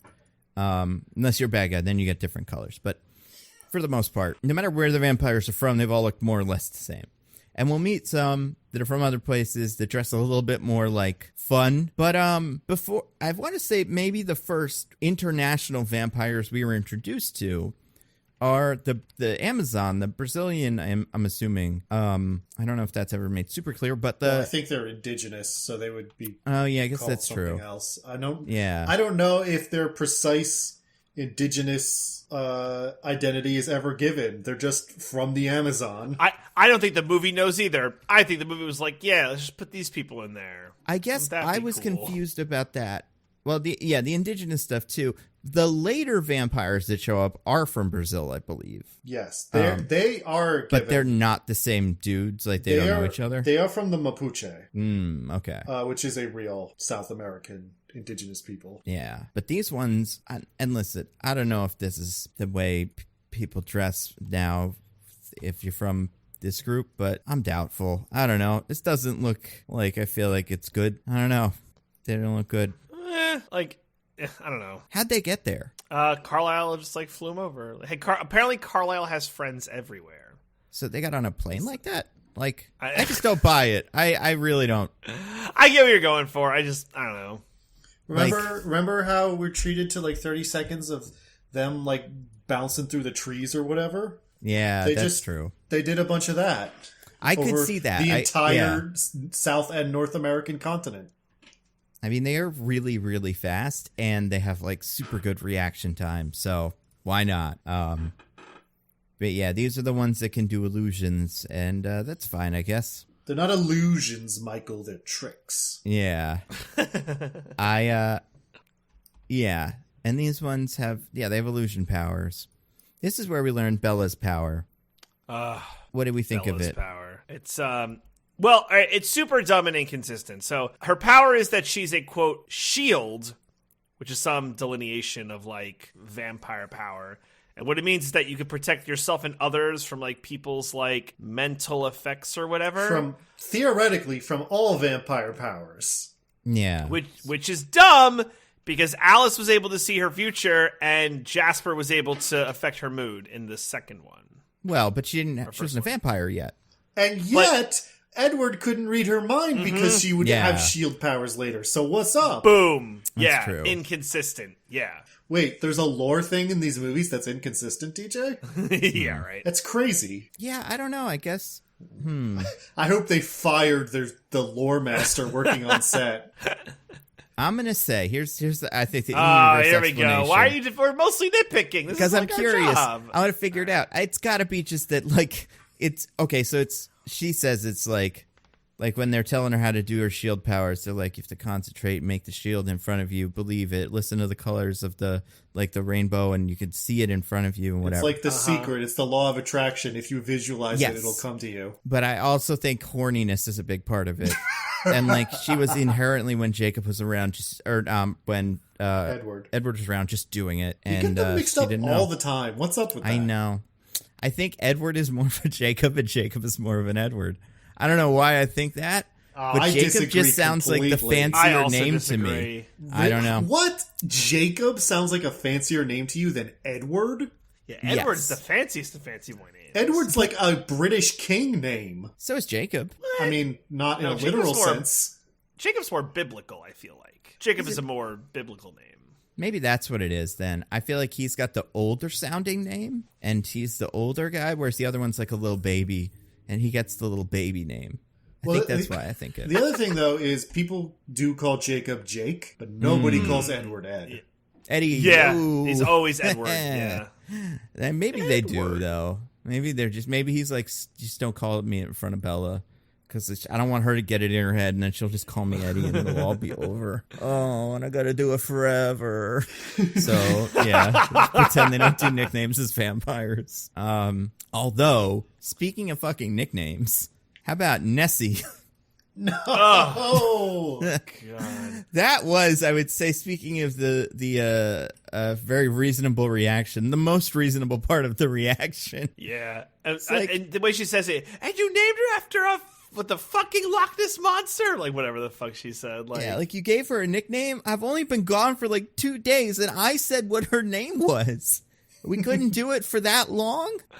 He's so awful. But, like, also, Nessie's not that much better as a name. Obviously, Renesmee is a disaster. Not better at all. Renesmee is awful, but yeah, Nessie makes you think... Bella's right. It makes you think of the Loch Ness Monster. Yeah, it's really weird. I feel like just pick one of the other 2 names that it is. Oh, that's Renee, or that's Esme. Ray? But yeah. Ray Swan, like you said. Call her Ray Skywalker. Yeah. I spun the wheel again. And so this is all within, I assume, DJ's and my axe category. Oh, God. Yep. Mm-hmm, but yeah, so now let's meet the other one. So I spun the wheel again. Diggins, one of yours, yet another more interesting vampire story. So for me, there's a bunch of these that this could be. No, it's all of them. It's all of them. It's every single one. I intended that to be about the immortal child thing. Oh, okay. They're like telling a story about what an immortal child is, and it's like, oh yeah, long ago people would sometimes turn kids, and it turns out if you give a child vampire powers, children have no impulse control or ability to emotionally regulate, so it's a total disaster. They become destructive monsters. And they stay newborn forever, right? Or something like that. Yeah. I think they have more superpowers, so they're harder to deal with. And I'm like, that sounds rad, honestly. That sounds like a cool story I'd like to see. That's an interview with the vampire shit.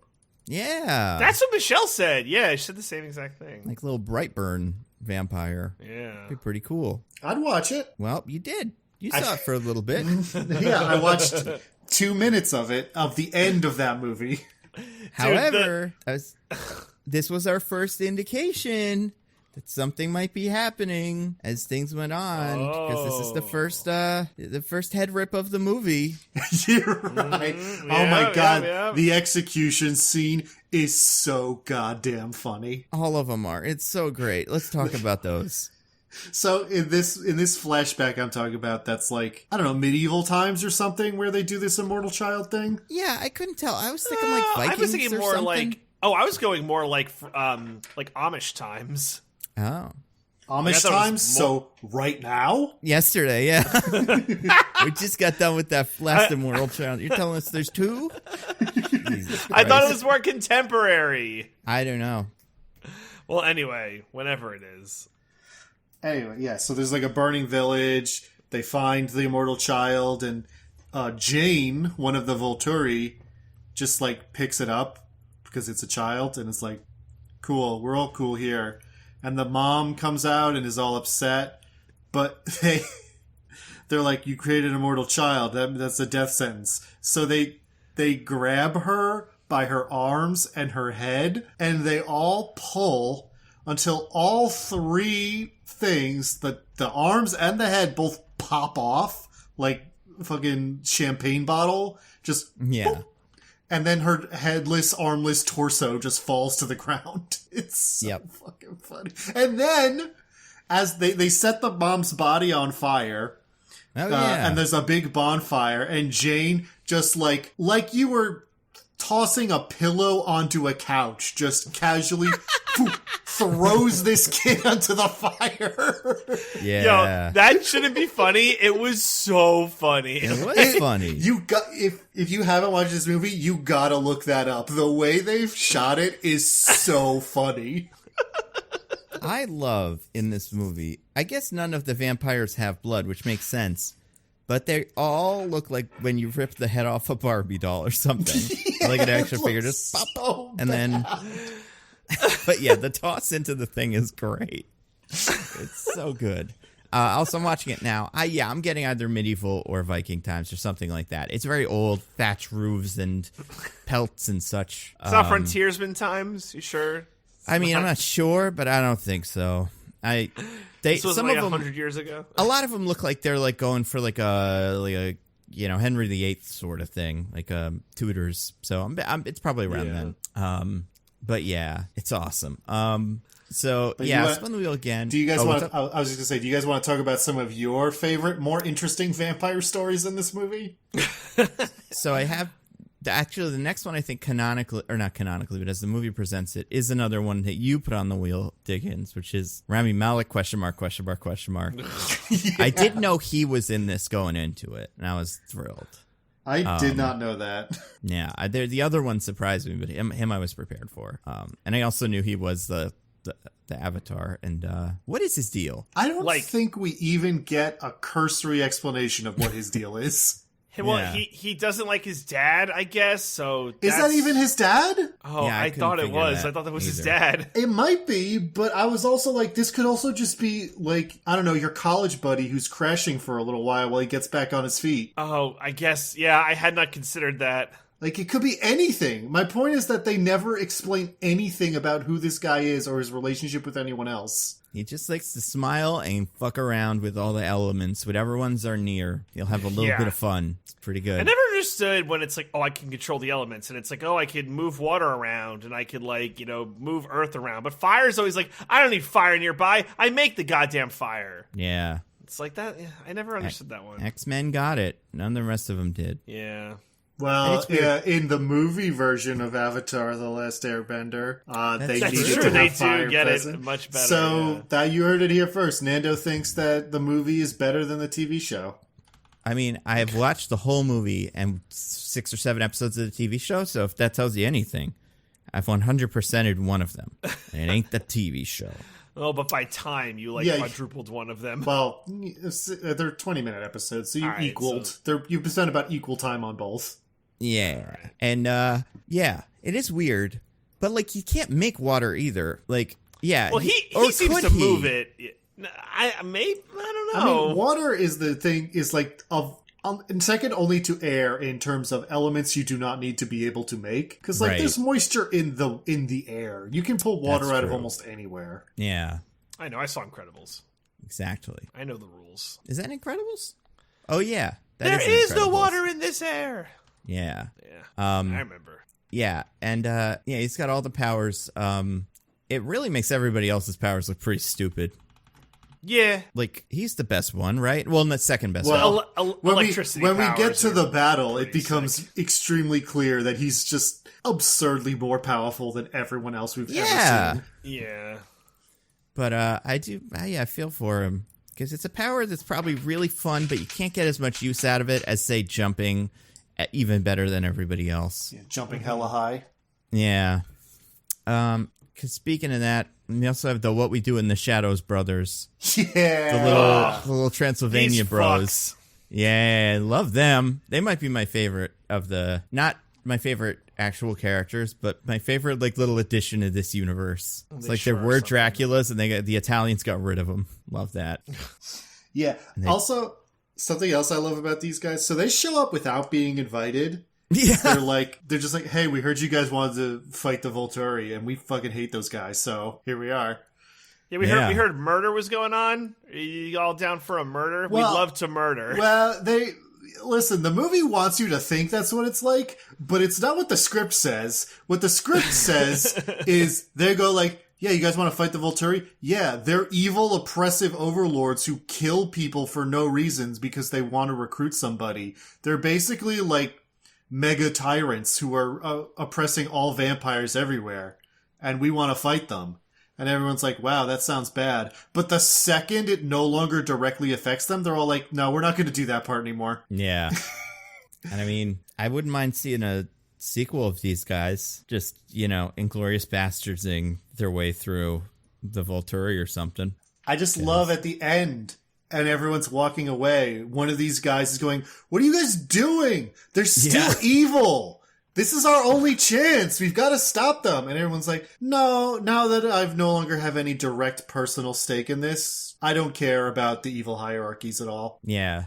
And those are the heroes. Those are the good guys. This is a happy ending. It is a happy ending. It's it's weird. And those guys are weird. What else? What other vampires? We get the Irish vampires.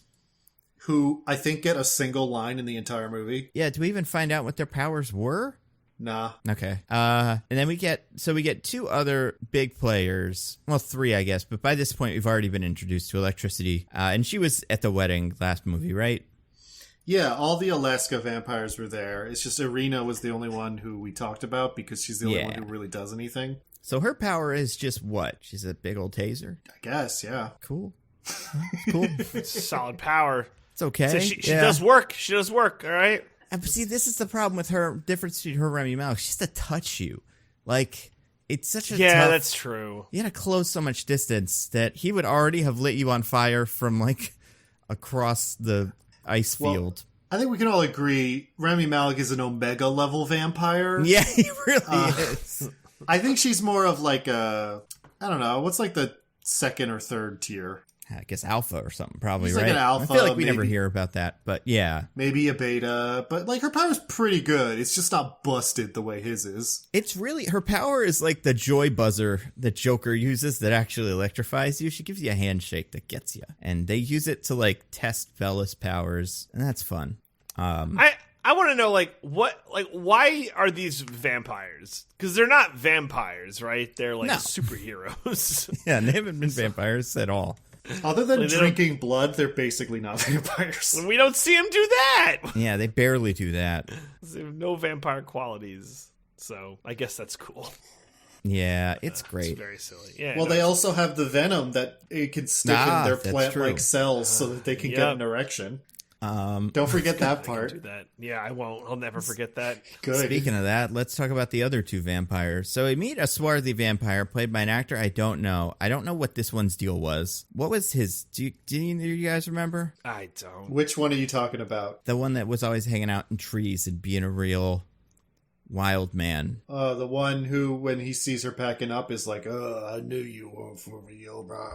Yeah, what was him? I kind of forgot by the end of the movie, but he hung out with these guys a little bit and the Irish ones. I don't even know if he's in the rest of the movie after that, to be honest. Yeah, I don't know. It just doesn't matter. Yeah, I have no idea what this guy's deal is. He's unfriendly. That's his deal. But then, who gives a shit? Because right around the same time, we're introduced to the only other big vampire player of note, which is Lee Pace, is in these. Yeah! Just absolutely. Did this blow your mind? Did this make your head explode? Oh, for sure. I was like, but he's an actor. They don't. This is for like soap opera people, I assume, or whatever. Like the only actors in this one are people who weren't actors yet when this came out. Right? Exactly. Yeah. Like Rami Malek was not a big star. He probably had one night at the museum movie under his belt, and then. But yeah, Lee Pace had Pushing Daisies before that had already been canceled. So I don't understand it. He was doing a great job. I really enjoyed his guy. I thought that was very fun. I like that he's been alive since Ancient Babylon or something. Yeah. That's pretty fun. But yeah, Lee Pace. Also, what a character he brought. It wasn't just like... He's been alive since Ancient Babylon, but he mostly focuses on when he fought in the Revolutionary War. Yeah, which you would. That would have been a pretty big deal. Like, that's like the high school quarterback wearing the Letterman's jacket when he's 40. But because, like, that wasn't his glory days. He's I never don't know. going to give that one up. I feel like after Jasper, I would be like, hey, that's cool. Did you fight the Civil War, though? Yeah. Can you tell me which side? Real quick. I mean, yeah, he's and what is his power? Does he have one? I don't think cool jacket power. I think think we're that's ever it. told if he has a Like power. tallness. I think it's that sweet jacket. He has the power of being Lee Pace. Yeah, it's a very deep voice. He gets the hammer from when he was running the Accuser. That's his power. Oh, that would be pretty good. Except it's not that good, but it would be cool. I just really liked it. It's just so weird that he was in this. Now, yeah, those are all the main vampires. I do want to point out, we do meet one other character, and this I have on the wheel as, I'll take any motherfucker trying to ice skate uphill's money if he's giving it away. Which, has there ever been, like, Lee Pace was weird to be in this, but Wendell, what's his name? Wendell Pierce. It's Pierce, right? Okay, yeah, I was like, but yeah. Wendell Pierce being in this is so much weirder. Now, we should point out, before anyone thinks we're getting it twisted, Wendell Pierce played Bunk. He didn't play Clay Davis. We know that, but they were both in The Wire. Yeah. And I wanted to get the ice skate uphill thing. I thought that's that was the best fun. line in cinematic history. Why wouldn't you? Yeah, exactly. And I guess they do ice skating in the movie, kind of, because they're in an ice rink or whatever. Is it ice that they're fighting on? I think it's just snow. I think there's just snow on the ground. Yeah, snowy field. There were some wide shots where I was like, this is ice. But then later, when Rami Malek breaks it down to the center of the earth, there's no ice under it. So I don't know. I don't understand, by the way, well, maybe we'll get to it, but if Rami Malek can do that, like, the Volturi should be no problem. The Volturi don't have anyone close who could do the shit he can do. Yeah, the smoke guy, it takes him like fucking 20 minutes to get his smoke to you. And then the other girl just could say pain, but if you're near Bella, it doesn't work. Yeah, that's the thing. They have shields, but I don't think the shields will stop you from falling to the center of the earth. Yeah. I was gonna say, that's the thing. If not for Bella, like, Jane's also an Omega level vampire. Because she can just, like, look at people and be like, you can't do anything now because you're in too much pain. And just, like, there's nothing you can do about that unless you have a Bella. That's fair. I was going to say, the other thing is, the other reason I did the motherfucker's money is he's like the accountant of the vampires or something, who's cool with them, but not a vampire. Yeah. Which, genius. He also knows. Shouldn't he be? I don't know. I feel like this is another Charlie situation where he's like, I understand that something is messed up about this situation and these people have lived a long time or whatever. They pay me money and I shut the fuck up. I don't ask any questions. I love that for him. Because he's fucking crushing it. He's getting so much money probably from them. And it's going to last forever. How did he get that client? Is it a legacy thing? Like, was his dad their accountant and his dad, like... that his partner had worked with Jasper and Alice for 15 years before he came on. So he is a legacy, yes, but not from his dad. I feel like when he first started working there, and like he got brought on as a partner or whatever, that the original dude just took him aside one day and was like, look, there's these two weirdos.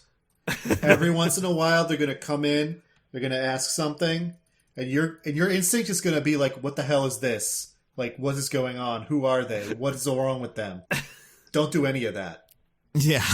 They come in, they overpay in cash, and we barely have to do anything. This is a good thing, and you cannot fuck it up. You will make so much money if you just shut your goddamn mouth. Do you remember the other day when Johnson from accounting, we saw he ended up in the parking lot with his head ripped off? He asked a lot of questions. So you definitely don't want to do that, right?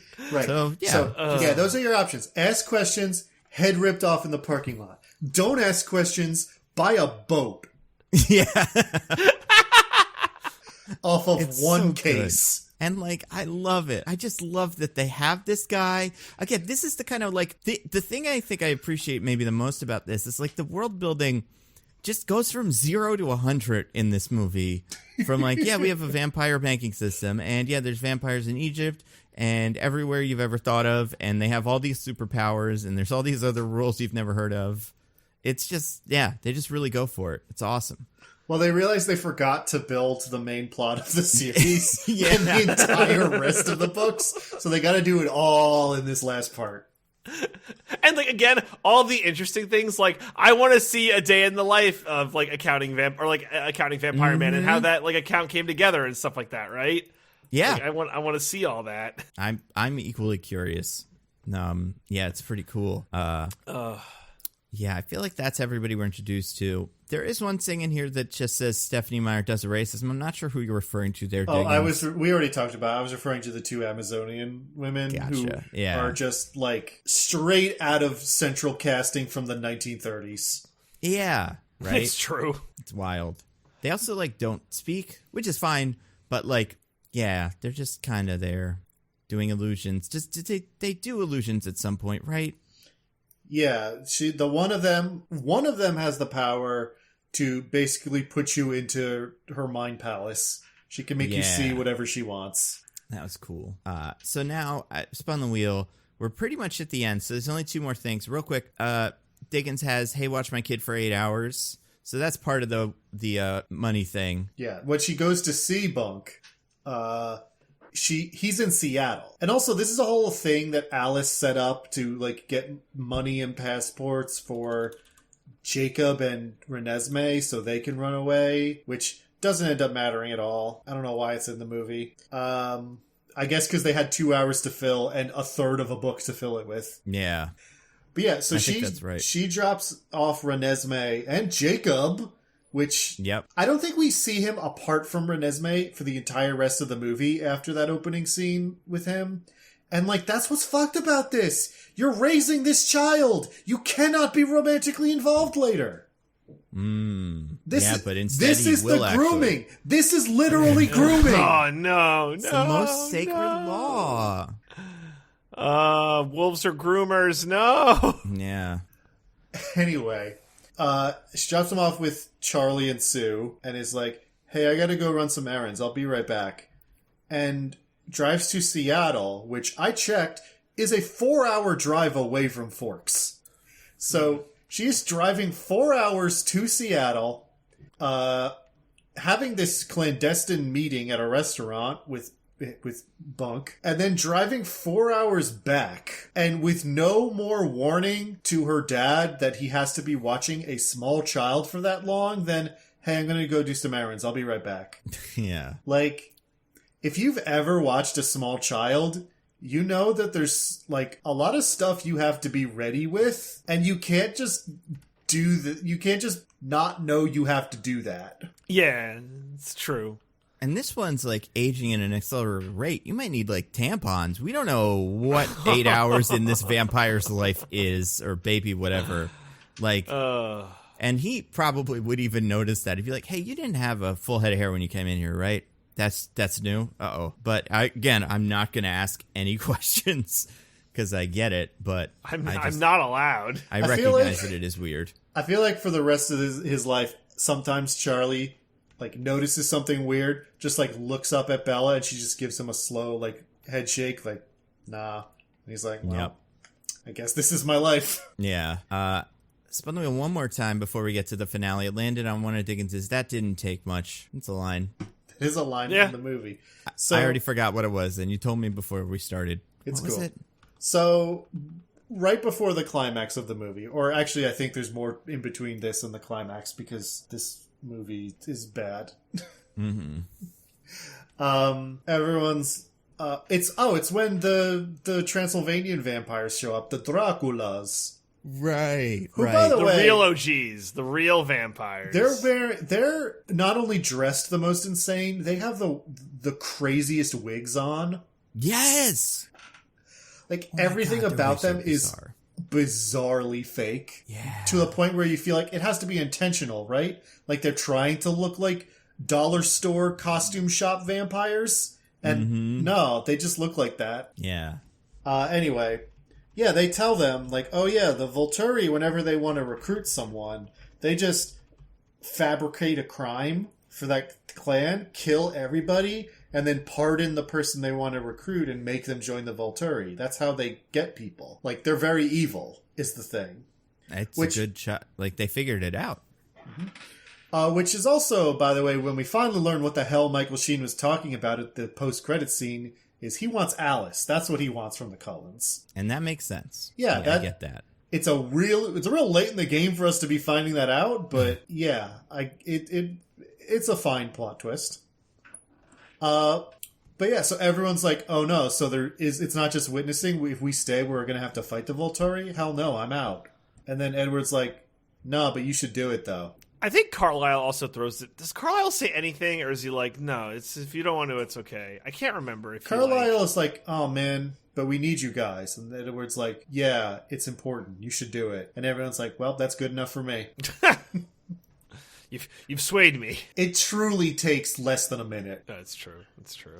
And a character in the scene even says, well, sorry, what's the wheel chunk name again? That didn't take much. That didn't take much. Just like lampshading the fact that, I don't know, they just didn't care. They're like, we have 2 hours of movie and nothing to fill it with. It's almost like, should we fill it with, like, one of the main decision points, like, justifying one of the main decision points of the movie, where everyone, like, cements this course of action that could be ruinous to them and their lives? And they're like, nah, that's just a quick scene. But that's the thing. They knew they were going to have to abandon it, so they couldn't actually spend any time giving them any convictions. They had to make it something that they were all just like, oh, yeah, oh, right, we did say we were going to do it. No, yeah, we're not going to do that anymore. So they could just pack it up at the end. Well, I mean, yes, I guess they are kind of trapped by the movie, by the plot they're forced to use being stupid. Yeah. But it just feels crazy that everyone just decides to... It's like if I took you guys in a room and was like, guys... we got to assassinate the president. And you were Sign me up. And you were like, no way. No, I don't want to. And I was like, guys, for our freedoms and our kids, we got to do it. And you were like, and you were like, yeah, okay.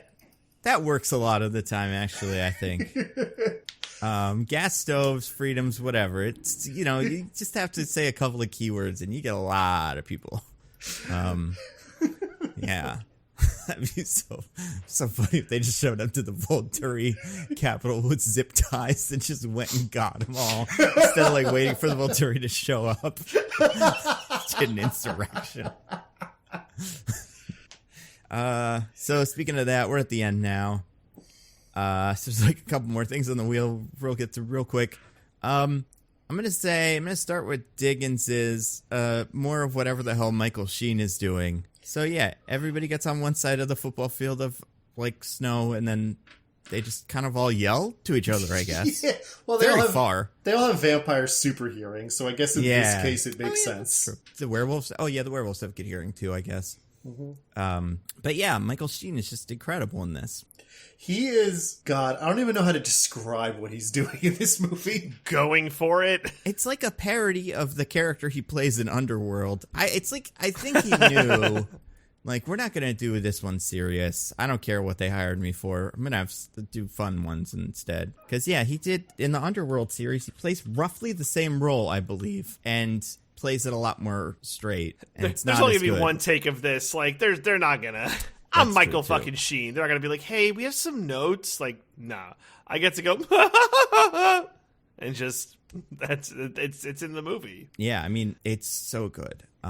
It feels like, so there's a famous story about when Kubrick was making Dr. Strangelove, where George C. Scott, who played, like, the general character in that movie, did like really serious takes where he was like treating it as a normal drama, and then like Kubrick requested like, okay, yeah, we got the takes we need, let's just loosen up, let's have some fun, do one where you're like being silly with it, just go crazy. And so George Scott did a silly take of every scene at the end of shooting each scene, just as like a goof to have fun, and those were the only takes Kubrick used. That's pretty good. That's amazing. Yeah, George C. Scott was apparently pissed. But It feels like Actors. that's what they did to Michael Sheen. They told Michael Sheen to do one take where he's just being as absurd as humanly possible, and they only used those takes. Yeah. He also, like, so I have two problems with him just in general. Not like problems, but things that I still don't quite understand. All the other vampires in his, like, super group are either children, like Dakota Fanning, that are pale and whatever, or, like, old vampires that look like a crypt keeper. But he doesn't look like either of those things. He looks like a little, like a smooth little baby. He's got no wrinkles, no nothing on his face, wearing like a Halloween store wig, and it's just so weird as a choice because he's not playing into either role. The other thing that's so weird about him, my favorite individual moment of the movie is. They do the thing where he touches Renesmee and, like, feels the force and sees all the thoughts and whatever. Do you guys remember what he says after that? No.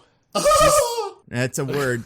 I mean, it is in that tone, but he says, Magnifico. And, like, you're not Italian, bro. Well, I've been watching the whole movie. Well, this is not, you can't just throw this in at the end. You're British. You haven't done any accent or none of that. I get that you live there, but it's clear you're not from there. I think he is. I think he's Etruscan. Oh, really? I think he's super old and he's Etruscan, which is still not the language Italian. It's actually an extremely different language. And he doesn't, like, I feel like, you know, kind of like with accents, like you pick it up after you live there for 200-300 years. The one that is the accent now, like I just don't even. I love him in this, and it's insane that he's doing this. But every so often, I do remember, like, oh right, this character's supposed to be like Italian, and they're just not even really bothering with it. Also, just the look on his face as he's being approached by Renesmee, which, by the way, no hate to Mackenzie Foy. Obviously, she was doing what she was told to do. And I'm sure it was intentional, where she's supposed to be kind of weird and adult and off-putting. Mm-hmm. But the kid sucks. It's hard to direct 50 actors that are all different actors doing different things with different characters that have never been on the movie before, and also a child with a bunch of CGI dogs somewhere where you're just like, I think there's probably some dogs in the middle of these guys, and you're trying to figure out what Michael Sheen is doing, and the kid's doing weird, and you're like, I don't fuck, we gotta be done. But I mean, like, in every scene in the movie, not just here, because it's like Mackenzie Foy is being directed to not act like a child. It seems like, which is a thing. It's just a choice. Except all of her dialogue is normal child dialogue. Yeah, that's like, true. Hey, Daddy, I would like to go to the zoo now and pet the zebras. She's like, Mother, I am afraid. What if they do not like me? It's like, what the hell is going on? What is this supposed to be, a child or not? Yeah, I don't know. Anyway, Michael Sheen fucking owns in this whole scene. This whole last stretch of the movie is the Michael Sheen show. And like, I think it's so clear that he's more interesting than everybody else, but also like it's just like all the rest of, like, I'm sure Peter Facinelli and, well, I don't know about like Kellen Lutz, but like all the other vampires, I mean Robert Pattinson obviously, but he's doing like Edward, so that's got to be kind of what it is. I'm sure all the rest of these actors could have done this. Like, they have the range. I really do feel like they did 2 movies of like, or at least one movie of like, we're vampires and we're quiet and still. And Michael Sheen came on his first day and did his weird little, like, you know, Wicked Witch of the West voice. Yeah. And then everybody went, oh, fuck, I could have done that. No! Why did my guy have to be fucking asleep the whole movie instead? And he's being fun. Like, it must have been such a bummer for all of them. Because, he's so good. DJ, I spun the wheel, landed on one of yours, I think. One of mine. Yeah, I know. Wait, maybe not. Where is this one? Is this stepping in front of your grandfather-in-law? What was that? Oh, stripping, no, not stripping. Yeah, stripping. This is about Jacob. Oh, I spelled it wrong. Yes. Okay. I thought this had something to do with the war. Yeah, it is weird to do stripping in front of your grandfather-in-law. And that is his grandfather-in-law. Well, not yet. Well, I hope he hasn't married the child yet. I mean, might as well, right? What are we waiting for? It feels like a foregone conclusion. Yeah. I mean, like, do werewolves even get married, or do they just imprint and then it's done? I mean, you know, vampires don't seem to get married other than Jacob and not Jacob. Wow, now you have me doing it now. it's easy to do. No. It's Other than easy to do. Edward and Bella. Jasper and Alice. Are they That's married? Do they have a ring? Oh, I don't. I mean, they might as well be married. They're Well, couples. no, they mate. They mate. They are monogamous, but I don't think they do marriage. Okay. Yeah, I don't know You about don't do marriage. that. The vampires do have that vibe generally, because like Rami Malek has that too, where there's just like a lady with them the whole time. She doesn't speak, but she's there. Well, of course and you're not, like, Mando. She's a lady. no, well, I mean, yeah, there's only there's two already in the movie, can't. But like the way that it's like just on his shoulder all the time, and then there's obviously the ones that are into Lee Pace, Everyone. where it does seem like they might have an orgy every couple of years. Y'all all get together and just throw down, you know? That feels like a very big vampire thing to do to me. Exactly. Good for them. Finally, we're getting to some of the interesting parts of being a vampire, besides living forever and having sex Could you so much is imagine boring. being Edward, and like a couple years from now, he like something comes in the mail, and he's like, "Oh, Bella, I forgot. This year is the vampire orgy." Yeah, Like, how does Bella feel about that? Do you think? I think she's down. Yeah? I think Bella has never turned down a single vampire activity or anything. And Like, she has consistently been the horniest of the two. if we haven't had vampire orgies yet, I think she's going to organize the first one. Like, it seems like she would definitely be like, by the way, we have this house we're not doing anything with. I don't know. The Lee Pace one, Remy Malek. Let's just see what happens. Bring them over, play some music. Everybody get masks. That seems to be part of it. And then we'll just go for it. Oh, you mean like Eyes Wide Shut masks? I thought you were That's suggesting the vampires were concerned about the coronavirus. Oh, they should be, though. Yeah. Okay, so spin the wheel again. We only have one more thing on the wheel, and it's the same thing that we both have. Diggins is just the dumbest 10 minutes ever put to screen, and mine is Avengers Endgame. Ever. So Ever. the movie ends The movie ends with this insane fight, and I do really like the order of events leading up to it, where it's like it isn't just a fight. Right. Like it's like, okay, It's a we showdown. bring the baby over to him, and we tried that, and then he's like, or first, I think, who is it? Carlisle goes over first to talk to him, and he's like, by the way, it's not the baby you think it is. It's different. And then he's like, okay, well, show me the baby. They bring the baby over on Daddy's back, little werewolf. We're doing that now too, which is weird, but sure. And then he touches the baby and is like learns the secrets of the baby and is still like, I do want to still kill the baby. It's my favorite Ninja Turtles movie. The secrets of the baby, yeah. And then Alice comes out from stage left and like gives a big speech. Not yet, right? not yet. No, then they kill Arena for being like, you were wrong about it being an Oh, immortal child. right. And then all the other Alaska vampires are like, "Oh, girl, I'm mad. I want to do a big fight." And everyone else is like, "No, they want you to do a big fight. Don't do it." And they calm down. And then they're like, "Okay, so we're cool now, right?" And then Michael Sheen goes, "Actually, no, we're not. The child is still dangerous. We should kill it still." Yeah, And then I love Alice- that. And then Alice comes out. And it's fun that moment too, because they're like, he's like, he has planned this. He is like bringing like wrestler energy to this, where he's like, they're like, we're all cool, right? And he's like, we are cool.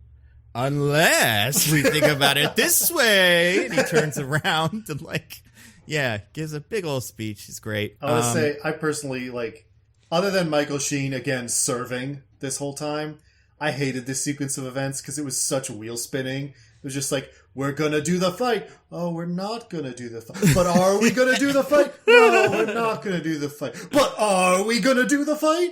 See, I like that because it was like, I thought it was good that they went through all the motions, because it's like this whole plot is just a big dumb coincidence and they have to do the motions. But then when it's done, he's like, but obviously I'm still going to do a big fight. And it's like, yeah, he just wanted to do a big fight. And I don't know. I like that we got both, so that all the good vampires, like, they gave it every try.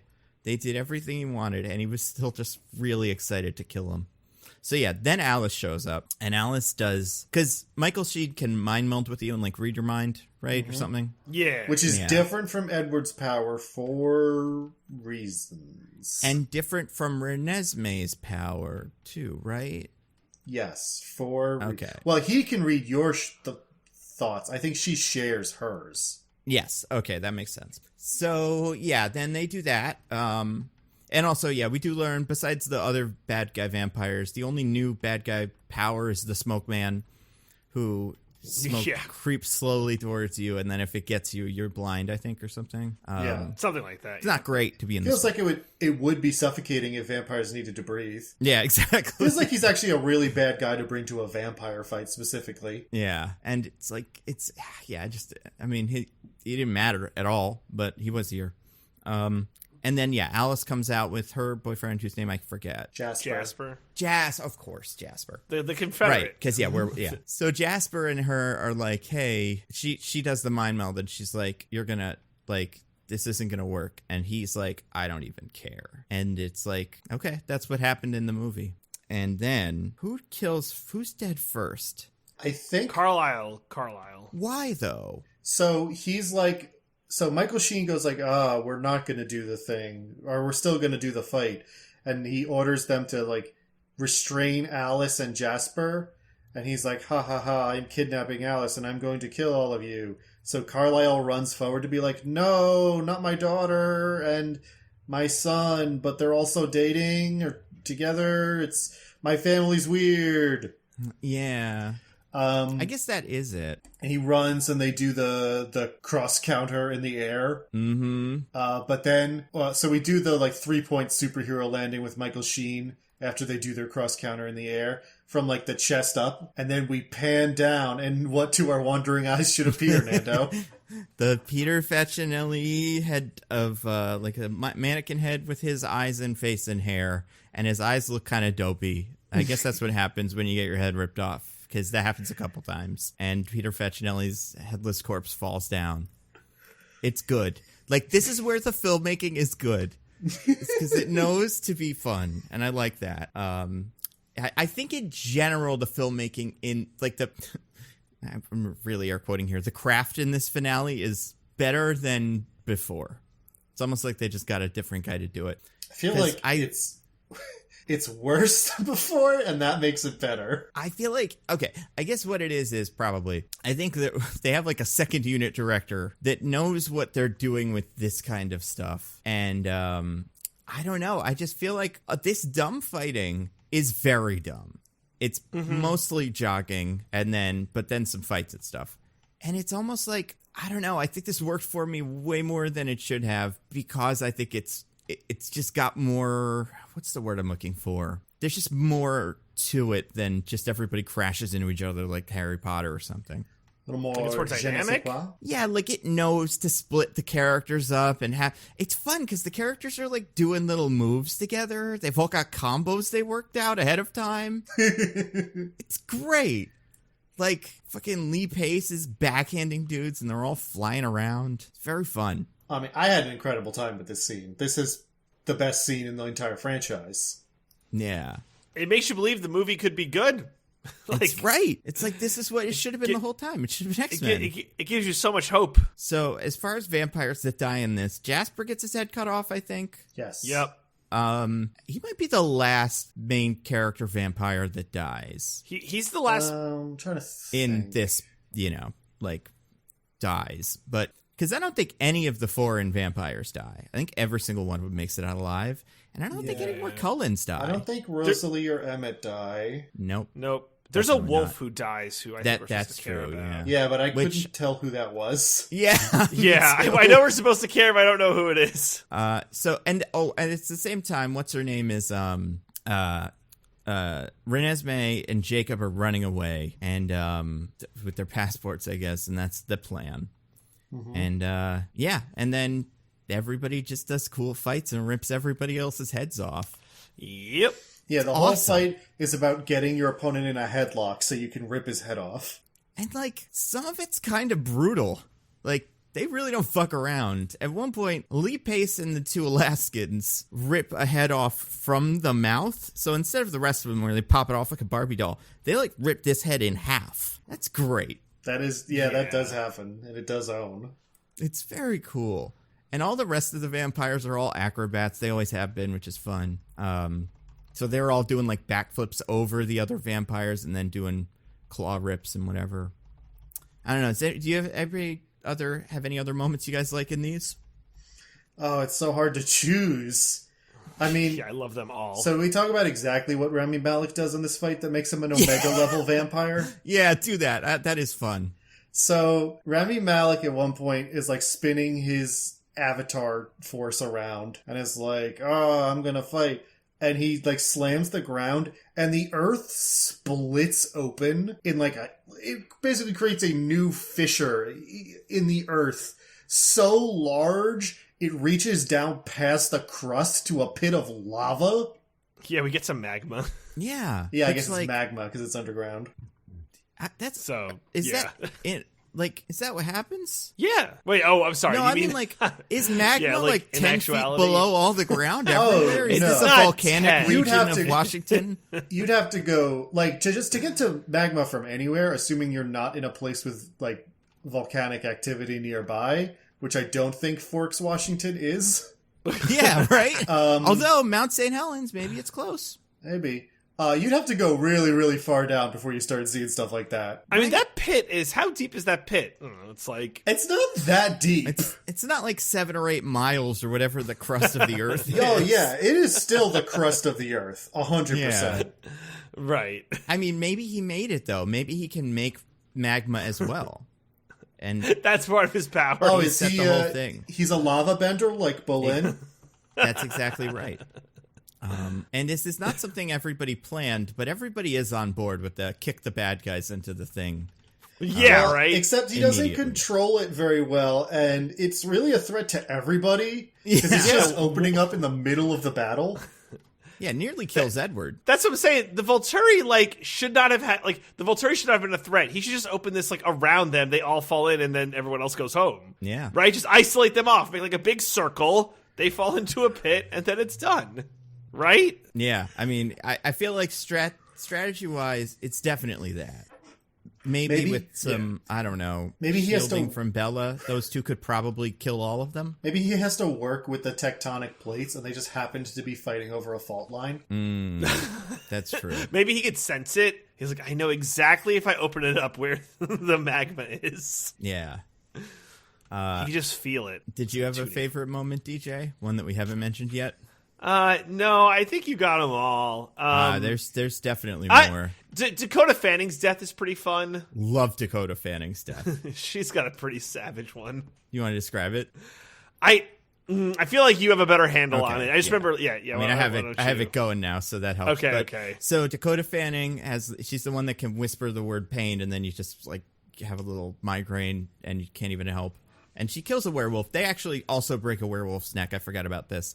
But you got Alice, who's still around, and she's fucking sick at this because she can see the future. So she's doing like Matrix dodging of everybody, which I love. And then the Dakota Fanning tries to do her power, and then we do this really swift cut over to Bella using her shield to keep what's her name safe, and it's like, yes, so good. Everything Bella does in this fight rules because it's just her standing in a field, and then she does like a stance where she's just like like she's about to surf. She's just like, ugh, and then waves of plastic wrap emerge from her and shoot out to somebody else, and they're protected from power. That's everything she does in this fight until the very end. Oh god! Alice manages to get to what's her name because she has the immunity, and she grabs her by the throat, chokeslams her to the ground, and then feeds her to one of the wolves. It's savage. So good. And then this is where Michael Sheen goes like, "Uh-oh, I think we might lose this whole thing." And yeah, after that, you get the throat rip, and then my other favorite, the Romanians, who do like some sick little double move to kill the big tall vampire who hates himself. Yes. So fun. And while they're killing him, he's just like, finally. Yeah. And then, like, they run by him. Each of them takes, like, half of his body. It's insane. Yeah, they like, rip him in half. It owns. If this wasn't in the book, I really can't imagine how they did this. It's not. Like, how they sat down and went, how do we get, okay, how about she does a backflip over him, and then this one rips this one's head off? Like, where did... It really feels like it came from a different movie, different series of movies. Well, it is completely original to the movie. It is not in the book. In the book, Alice just shows up, shows them they have vampires, and it's like, I saw the future, and if you do this, it's really bad for you. And he's like, all right, I'll take your word for it. And then he leaves. Yeah. And then the last one is we get Bella and Edward tag team Michael Sheen, where Michael Sheen's pretty good. I mean, he's not very good. He's able to, like, kind of take Edward, which Edward's pretty good. But they managed to, I'm trying to figure out what it is now. Yeah, Bella gets him in a headlock, and Jacob stomps down on his spine so hard, Bella's able to rip his head off. Wait, wow, Jacob came all the way back to do that? Damn it! The other one. The one that I think it is. Man. Edward. Everyone knows. You just can't get this right. Maybe I watched the Burger King one, and you watched the Taco Bell one. They're different guys. Also, I don't want to like point this out too much because it's not that exciting, but the same way that in the end of Avengers, like in Endgame, there are just shots where like random ass sorcerers are doing like powers in the back, and you're like, that extra was probably, doing his best. As Bella lights Michael Sheen's head on fire, we do see one of the vampires like rise into the air like a Dracula, and it's just so fun. Like, they didn't need to do that. Yeah, the end of the vision kind of implies that Edward and Bella are about to die too, because like every other Volturi descends on them after they kill Michael Sheen. Yeah, but they're cool. But Michael Sheen's like, oh no, but I'll die. We can't do this if I'll die. Yeah. So I kind of want to. Well, we can take us in 1,000 different directions. First of all, if Michael Sheen had any like backbone, he would sacrifice himself for the greater Volturi good, and like Alice shows him the vision and he goes, I don't care, bitch, and like snaps her neck, and then it just like goes crazy. But no, he totally cops out. He's like, well, I don't want to die, and then just that's that, I guess. Yeah, he sucks. I mean, I feel like if you're him, you saw the vision, right? Just do anything else, and then the vision's wrong, and then you maybe can win. Also, that's true. Yeah, you're in the vision, so it's up to you, right? But I guess not.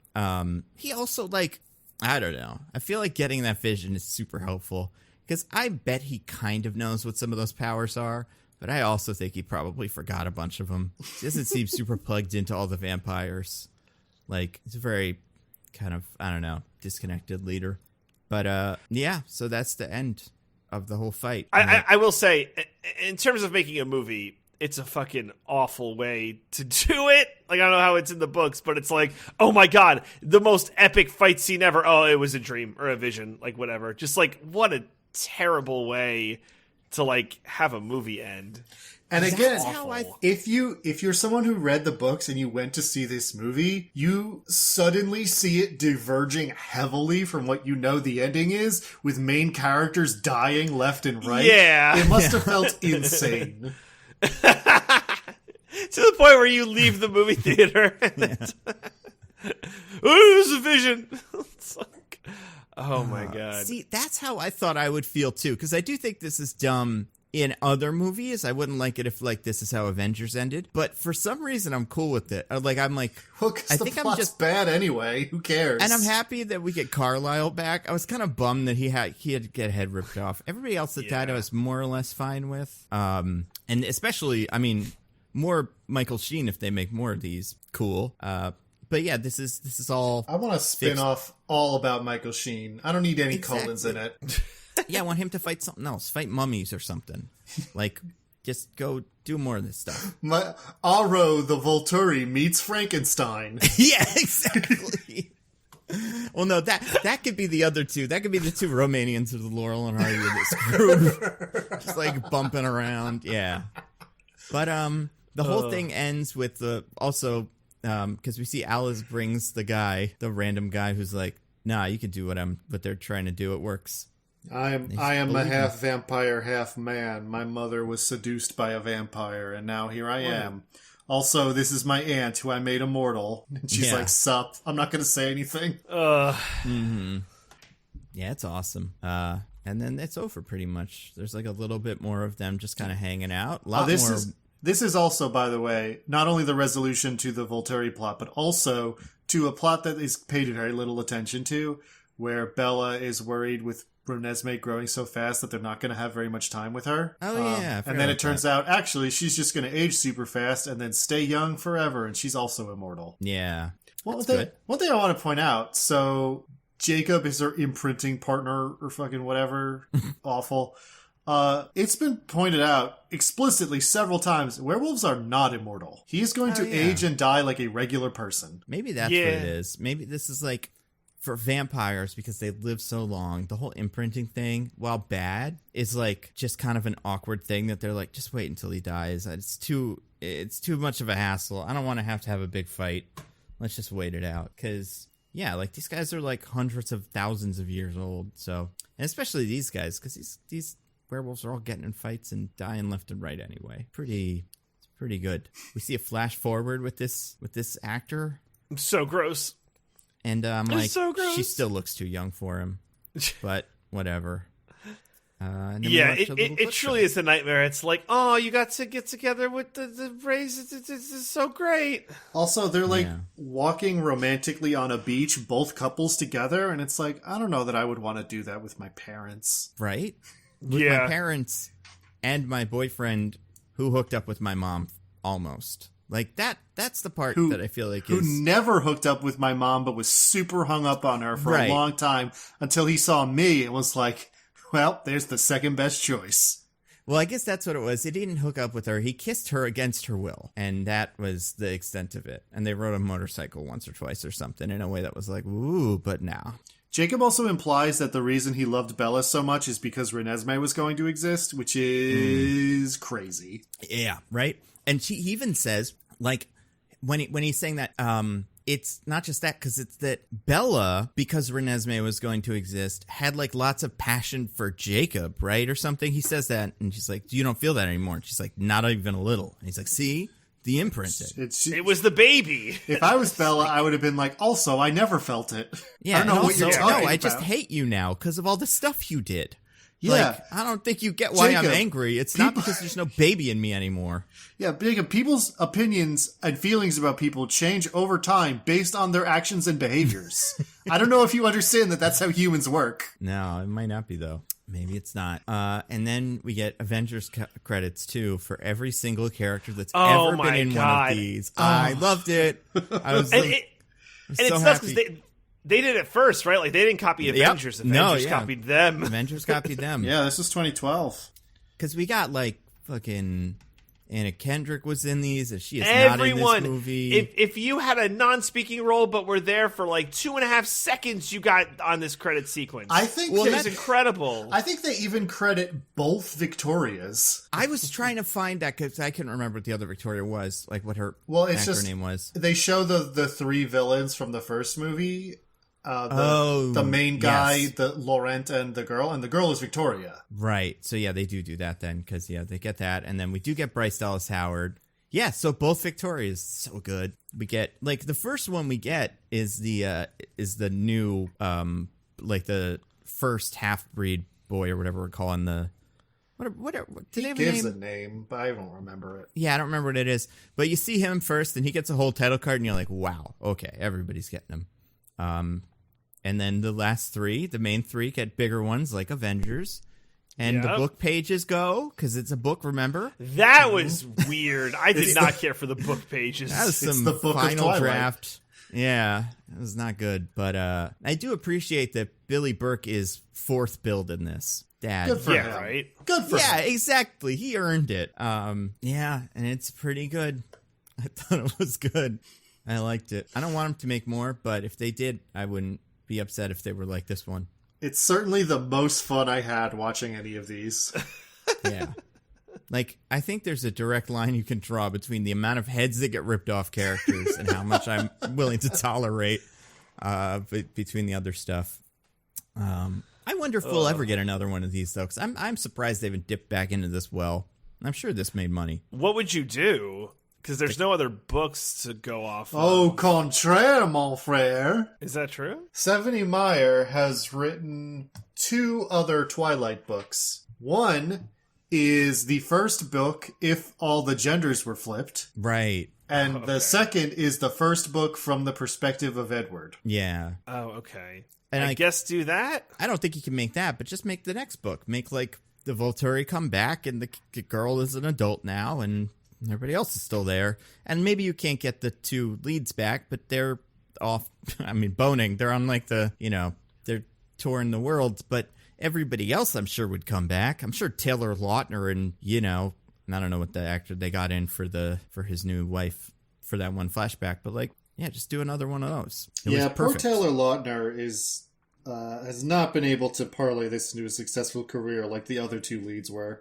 Yeah, it's a shame. And it's like, it's not that he's bad as an actor, but he's not great, and he's extra not as good as Robert Pattinson. Like, he's acting against Oscar nominees, and he is, basically like Shark Boy and Lava Girl is like his second biggest thing he's ever done. And so I have nothing but sympathy for him. And he's still acting. I'm sure he's in stuff. I think you're forgetting that he was in Grown Ups too, Nando. Oh, you're right. He was. Yes. That was right after this, too. Yeah. That was his, like, maybe this works. And then he was in that Adam Sandler movie, The Ridiculous Six, that was for Netflix. Oh, I remember forgot Netflix? about that. Yeah. Remember Netflix's deal with with Adam Sandler that isn't over yet because they just came out with another one? The sequel to the kind of the fun, murder mystery one. Yeah, that I like okay. that movie. I do was too. Fun. I've never probably watched watch it. Mostly sequel. in spite of him, but I like that movie is fun. Yeah, that's fair. He was in Scream Queens. That's true. I forgot about that. He's in the second season of that His show. Scream Queen's role is like very much a reference to him being Jacob, though, and I feel like those roles don't count. That's right. That's a good point. But yeah, and even in that, he's just outclassed. Like, you look at the Scream Queens cast now, and it's like Keke Palmer, Billy Lord, Glenn Powell, and then him. Damn. Yeah, right. Listen, he was probably finding it. I honestly can't remember. But he's not bad. You're just Twilight. right. He's not a star in the way that Kristen Stewart and Robert Pattinson are. Yeah, but time has gone on. Maybe he's got it together, and he can do it, and he'll be the best one in the next one. Hey, listen, if he's got residuals off these movies, then he's set for life. Oh, my he is God, good. yeah. And I'm sure they have fucking conventions for this and stuff that he could go to and just, make an insane amount of money in a day and then never have to work again. Be one of those people who was like an extra in one episode of Star Trek and that's their career for the rest of their lives. Or like an Office side character who just does that and it works, I guess, so keep going. Hey, get that cheddar. I'm not blaming any of these people. There is a Twilight podcast. I believe Alice and somebody else do it. What do they talk about? Twilight. Obviously. It's over. I think what it is they do different interviews. Like, they'll have another person on the show to talk to. Although there might have only been like 7 episodes, so I don't know. Maybe. Yeah, it feels like a real limited run deal. But yeah, it was Alice Cullen. I think that's Ashley Green, and then somebody else. But yeah, they went for it. Speaking of other podcasts, do you guys want to get to our classic segment? Other podcast segment? Sometimes other podcasts are part of our recommendations. Sometimes. I thought that was against the rules. Will they come up this time? Who can say? Who can say? Would you like to recommend some things, DJ? Yeah, Nando, I would love to recommend some stuff. So, okay, I watched the Guillermo del Toro Pinocchio movie, and it's a masterpiece. I loved it. Did you watch it with your wife? I did watch it with my wife. And it feels very much like a movie for your wife.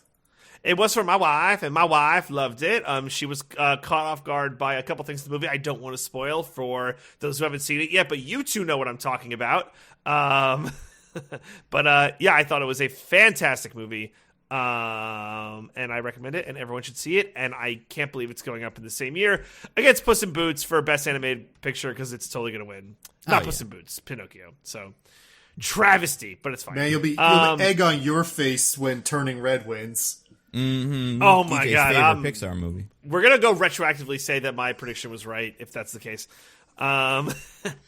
Other thing. I would like to recommend a show on Netflix called Physical 100. Nando, you said you kind of watched the show a little bit before we started recording. Yeah, I watched a teeny tiny bit.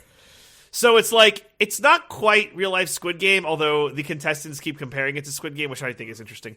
But essentially they get 100 people of like basically fit physiques, but like they're not all copy pasta. Like some people are gymnasts, some people are bodybuilders. They have one guy who's like the quote strongest man in Korea, so he's a big arm wrestling guy. So which obviously Korea? Different South Korea. Well, he says just Korea, or maybe the translation's wrong. But he's just the strongest man. Kim Jong-un is one of them, whichever one's still alive, is the strongest man in Jacob North is the Korea. strongest man in Korea. Yeah.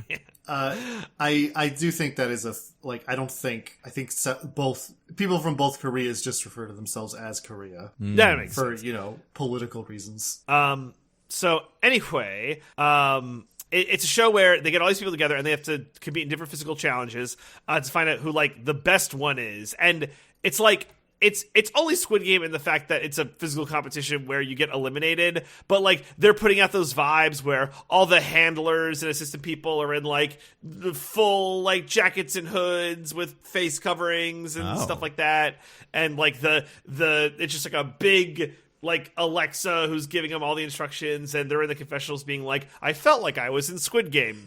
So like I feel like the show is putting out that vibes, even though it's not 456 people and no one dies at the end. But it is supposed to be that we are going to find the best physical person with incredible skill, and that's kind of what the deal is. But it's fun. It's good. It's people debasing themselves for scraps from the rich, except it's good. Yeah. Well, also what's fun is like everyone here seems to be like somewhat have some level of fame because like they all know each other. It's like, there's the Dream Dancer, or there's Agent H, a like famous like Navy SEAL.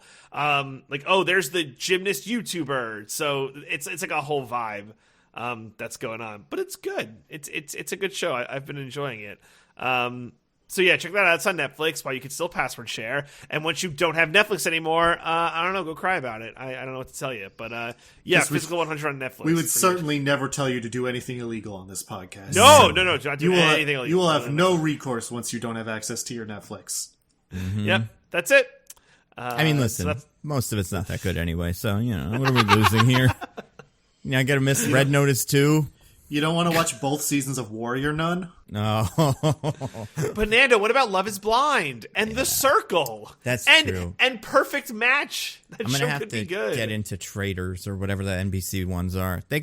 Everybody's got one. I'm sure they're all about as good. Farmer Wants a Wife. You can watch that on Fox. Love Island is on HBO or Hulu, right? I'll just do Love Island. Yeah, that's on Hulu. DJ, don't give it to me now, but at some point I'm going to need a status report on MILF Manor from you.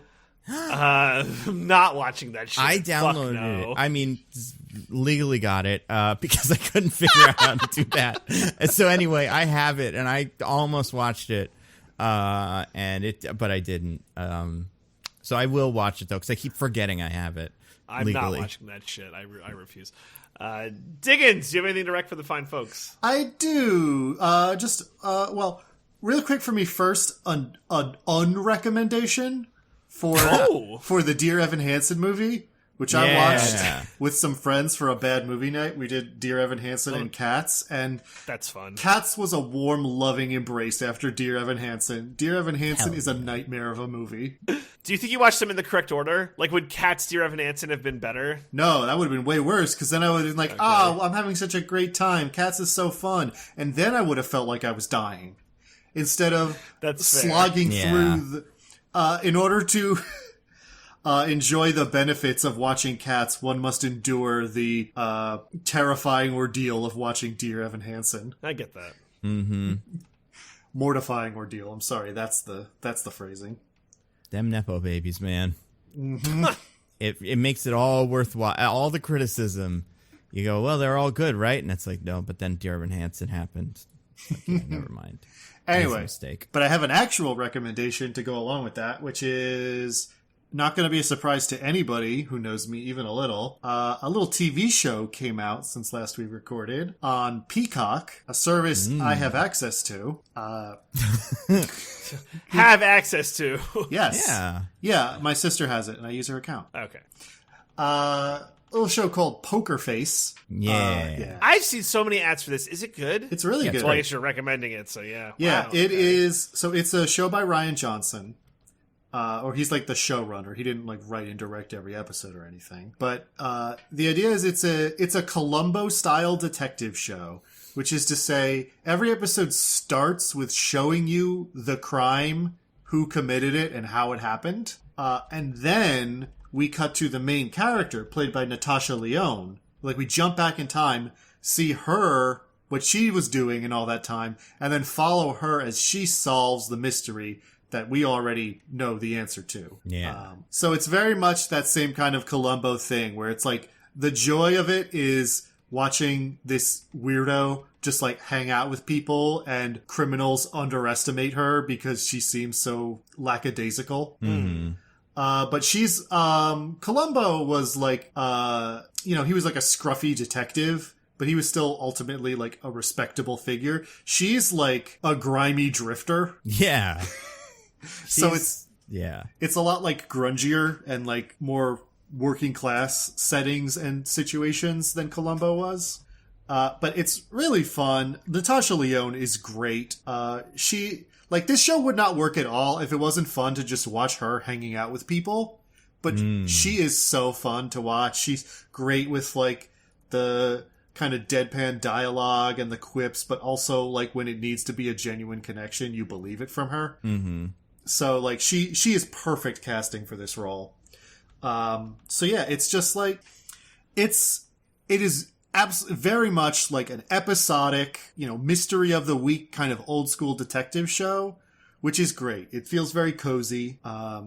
It's a great hang of a TV show, and like the plots are genuinely like they're not complicated because it's just like it's something that's got to be wrapped in 40 minutes, but they're usually pretty compelling. They find the right nugget of like what makes this character want to do this thing, and then like tracing that and the ways in which she kind of slowly picks apart everything that happened. Her one like special thing about her is she always knows when someone is lying to her, just like instinctually. Like if someone says something that they don't believe, that she just knows, which comes up, besides its obvious useful applications, they wring a lot of good jokes out of that premise and a lot of good situations. So yeah, that show has been great. 5 episodes have aired currently. There's going to be 5 more. Totally worth watching.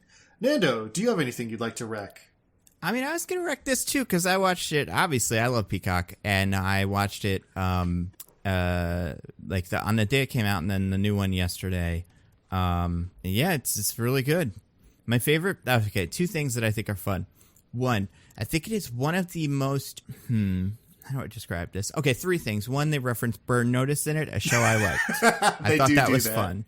I was misled, not misled. I was wrong because I always get those 2 actors screwed up: the Burn Notice guy and then the guy that plays the tough. Guy Benjamin Bratt in here, Pangborn, but it is not him. Pangborn! But I was like, oh, is he referencing his own show? But in real life, I'm like, I guess not. But in universe, he probably likes that show because the guy looks just like him, and he was probably just a big fan. I do think the 2 things I like about it. One, I do think it is a very like uniquely American show. Because she is a drifter drifting around America. So every episode is a different kind of like thing that's not quite special or good, but it's just like a thing that you're like, yeah, that is what a gas station's like in the middle of nowhere and next to a subway. That part of it I think is really interesting, and I like that she's kind of she's touring around. I like how it makes Las Vegas look, which is bad because that is what I hate Las Vegas. If you live there, it's probably fine, but the parts that are the parts it's known for, not a fan of. And then the other thing I like is, like you were saying, the Columbo thing. I like the way it does the format of Columbo. I also like how Natasha Lyonne, Charlie, just does Columbo sometimes. Like, did you watch the new one from yesterday? I haven't had a chance yet, no. So, without giving anything away, there's legitimately a moment where she turns around and she's about to leave, and she goes, there was one more thing, though. And then, like, Columboism. So that part is very fun. Like, it's just such a... It's not like a parody or a pastiche or anything like that necessarily, but it's it is... homage. Yeah, it's a very homage that's very, like, set in a different, like, setting, I guess. But, like, the genre stuff, it retains so much of it that you can... I don't know. If you ever like those things, it's very fun in this.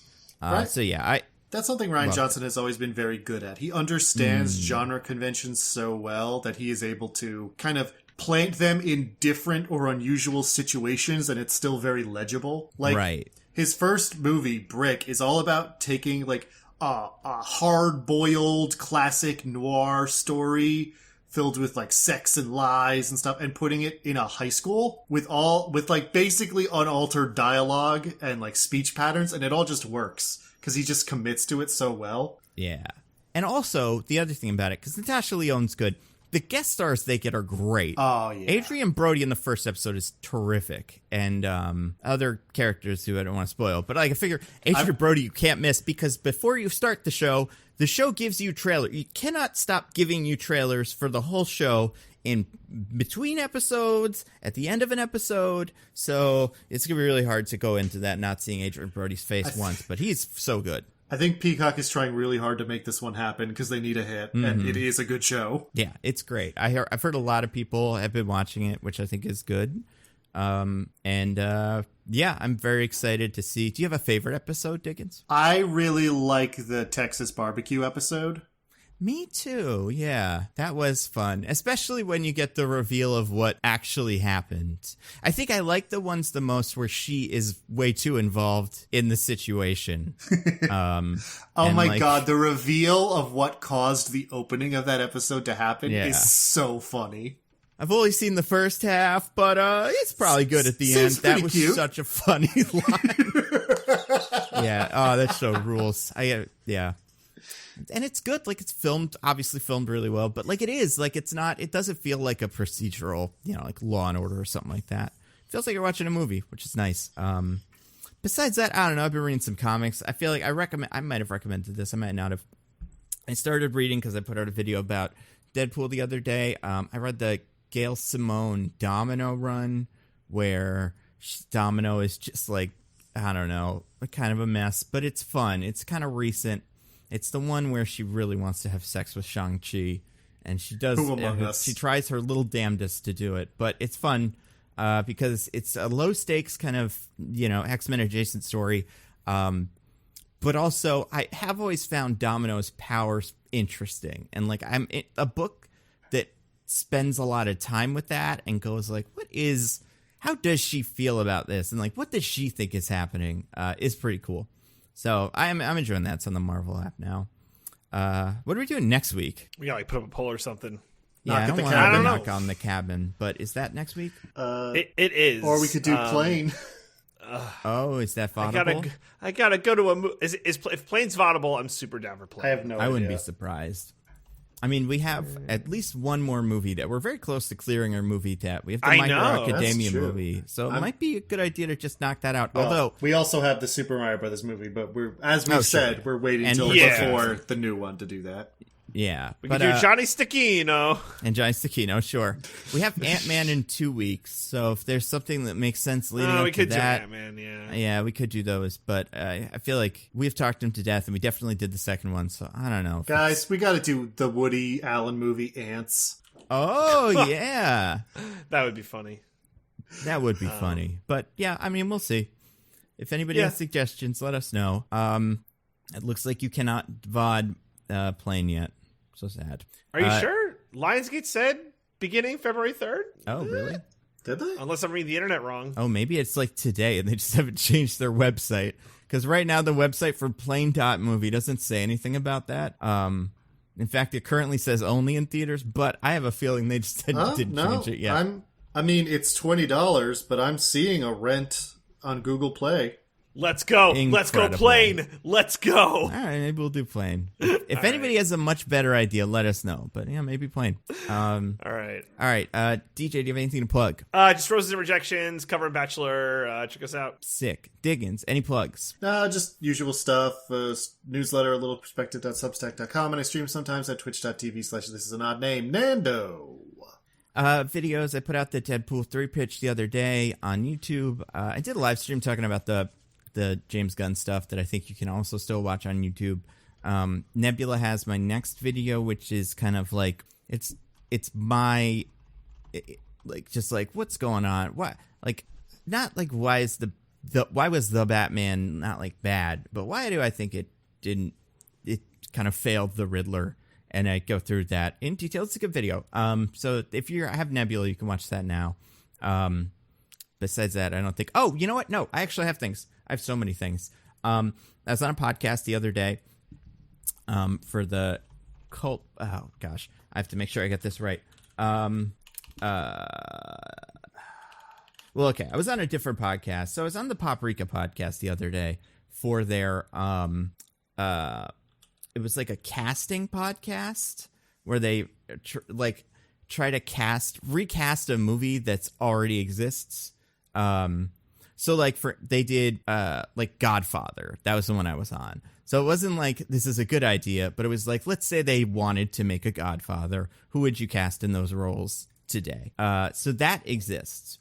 The show is called The Recast Cast, but I believe if you want to find it on Apple or like podcast stuff, it's under the banner of Paprika Reviews, so just look there for that.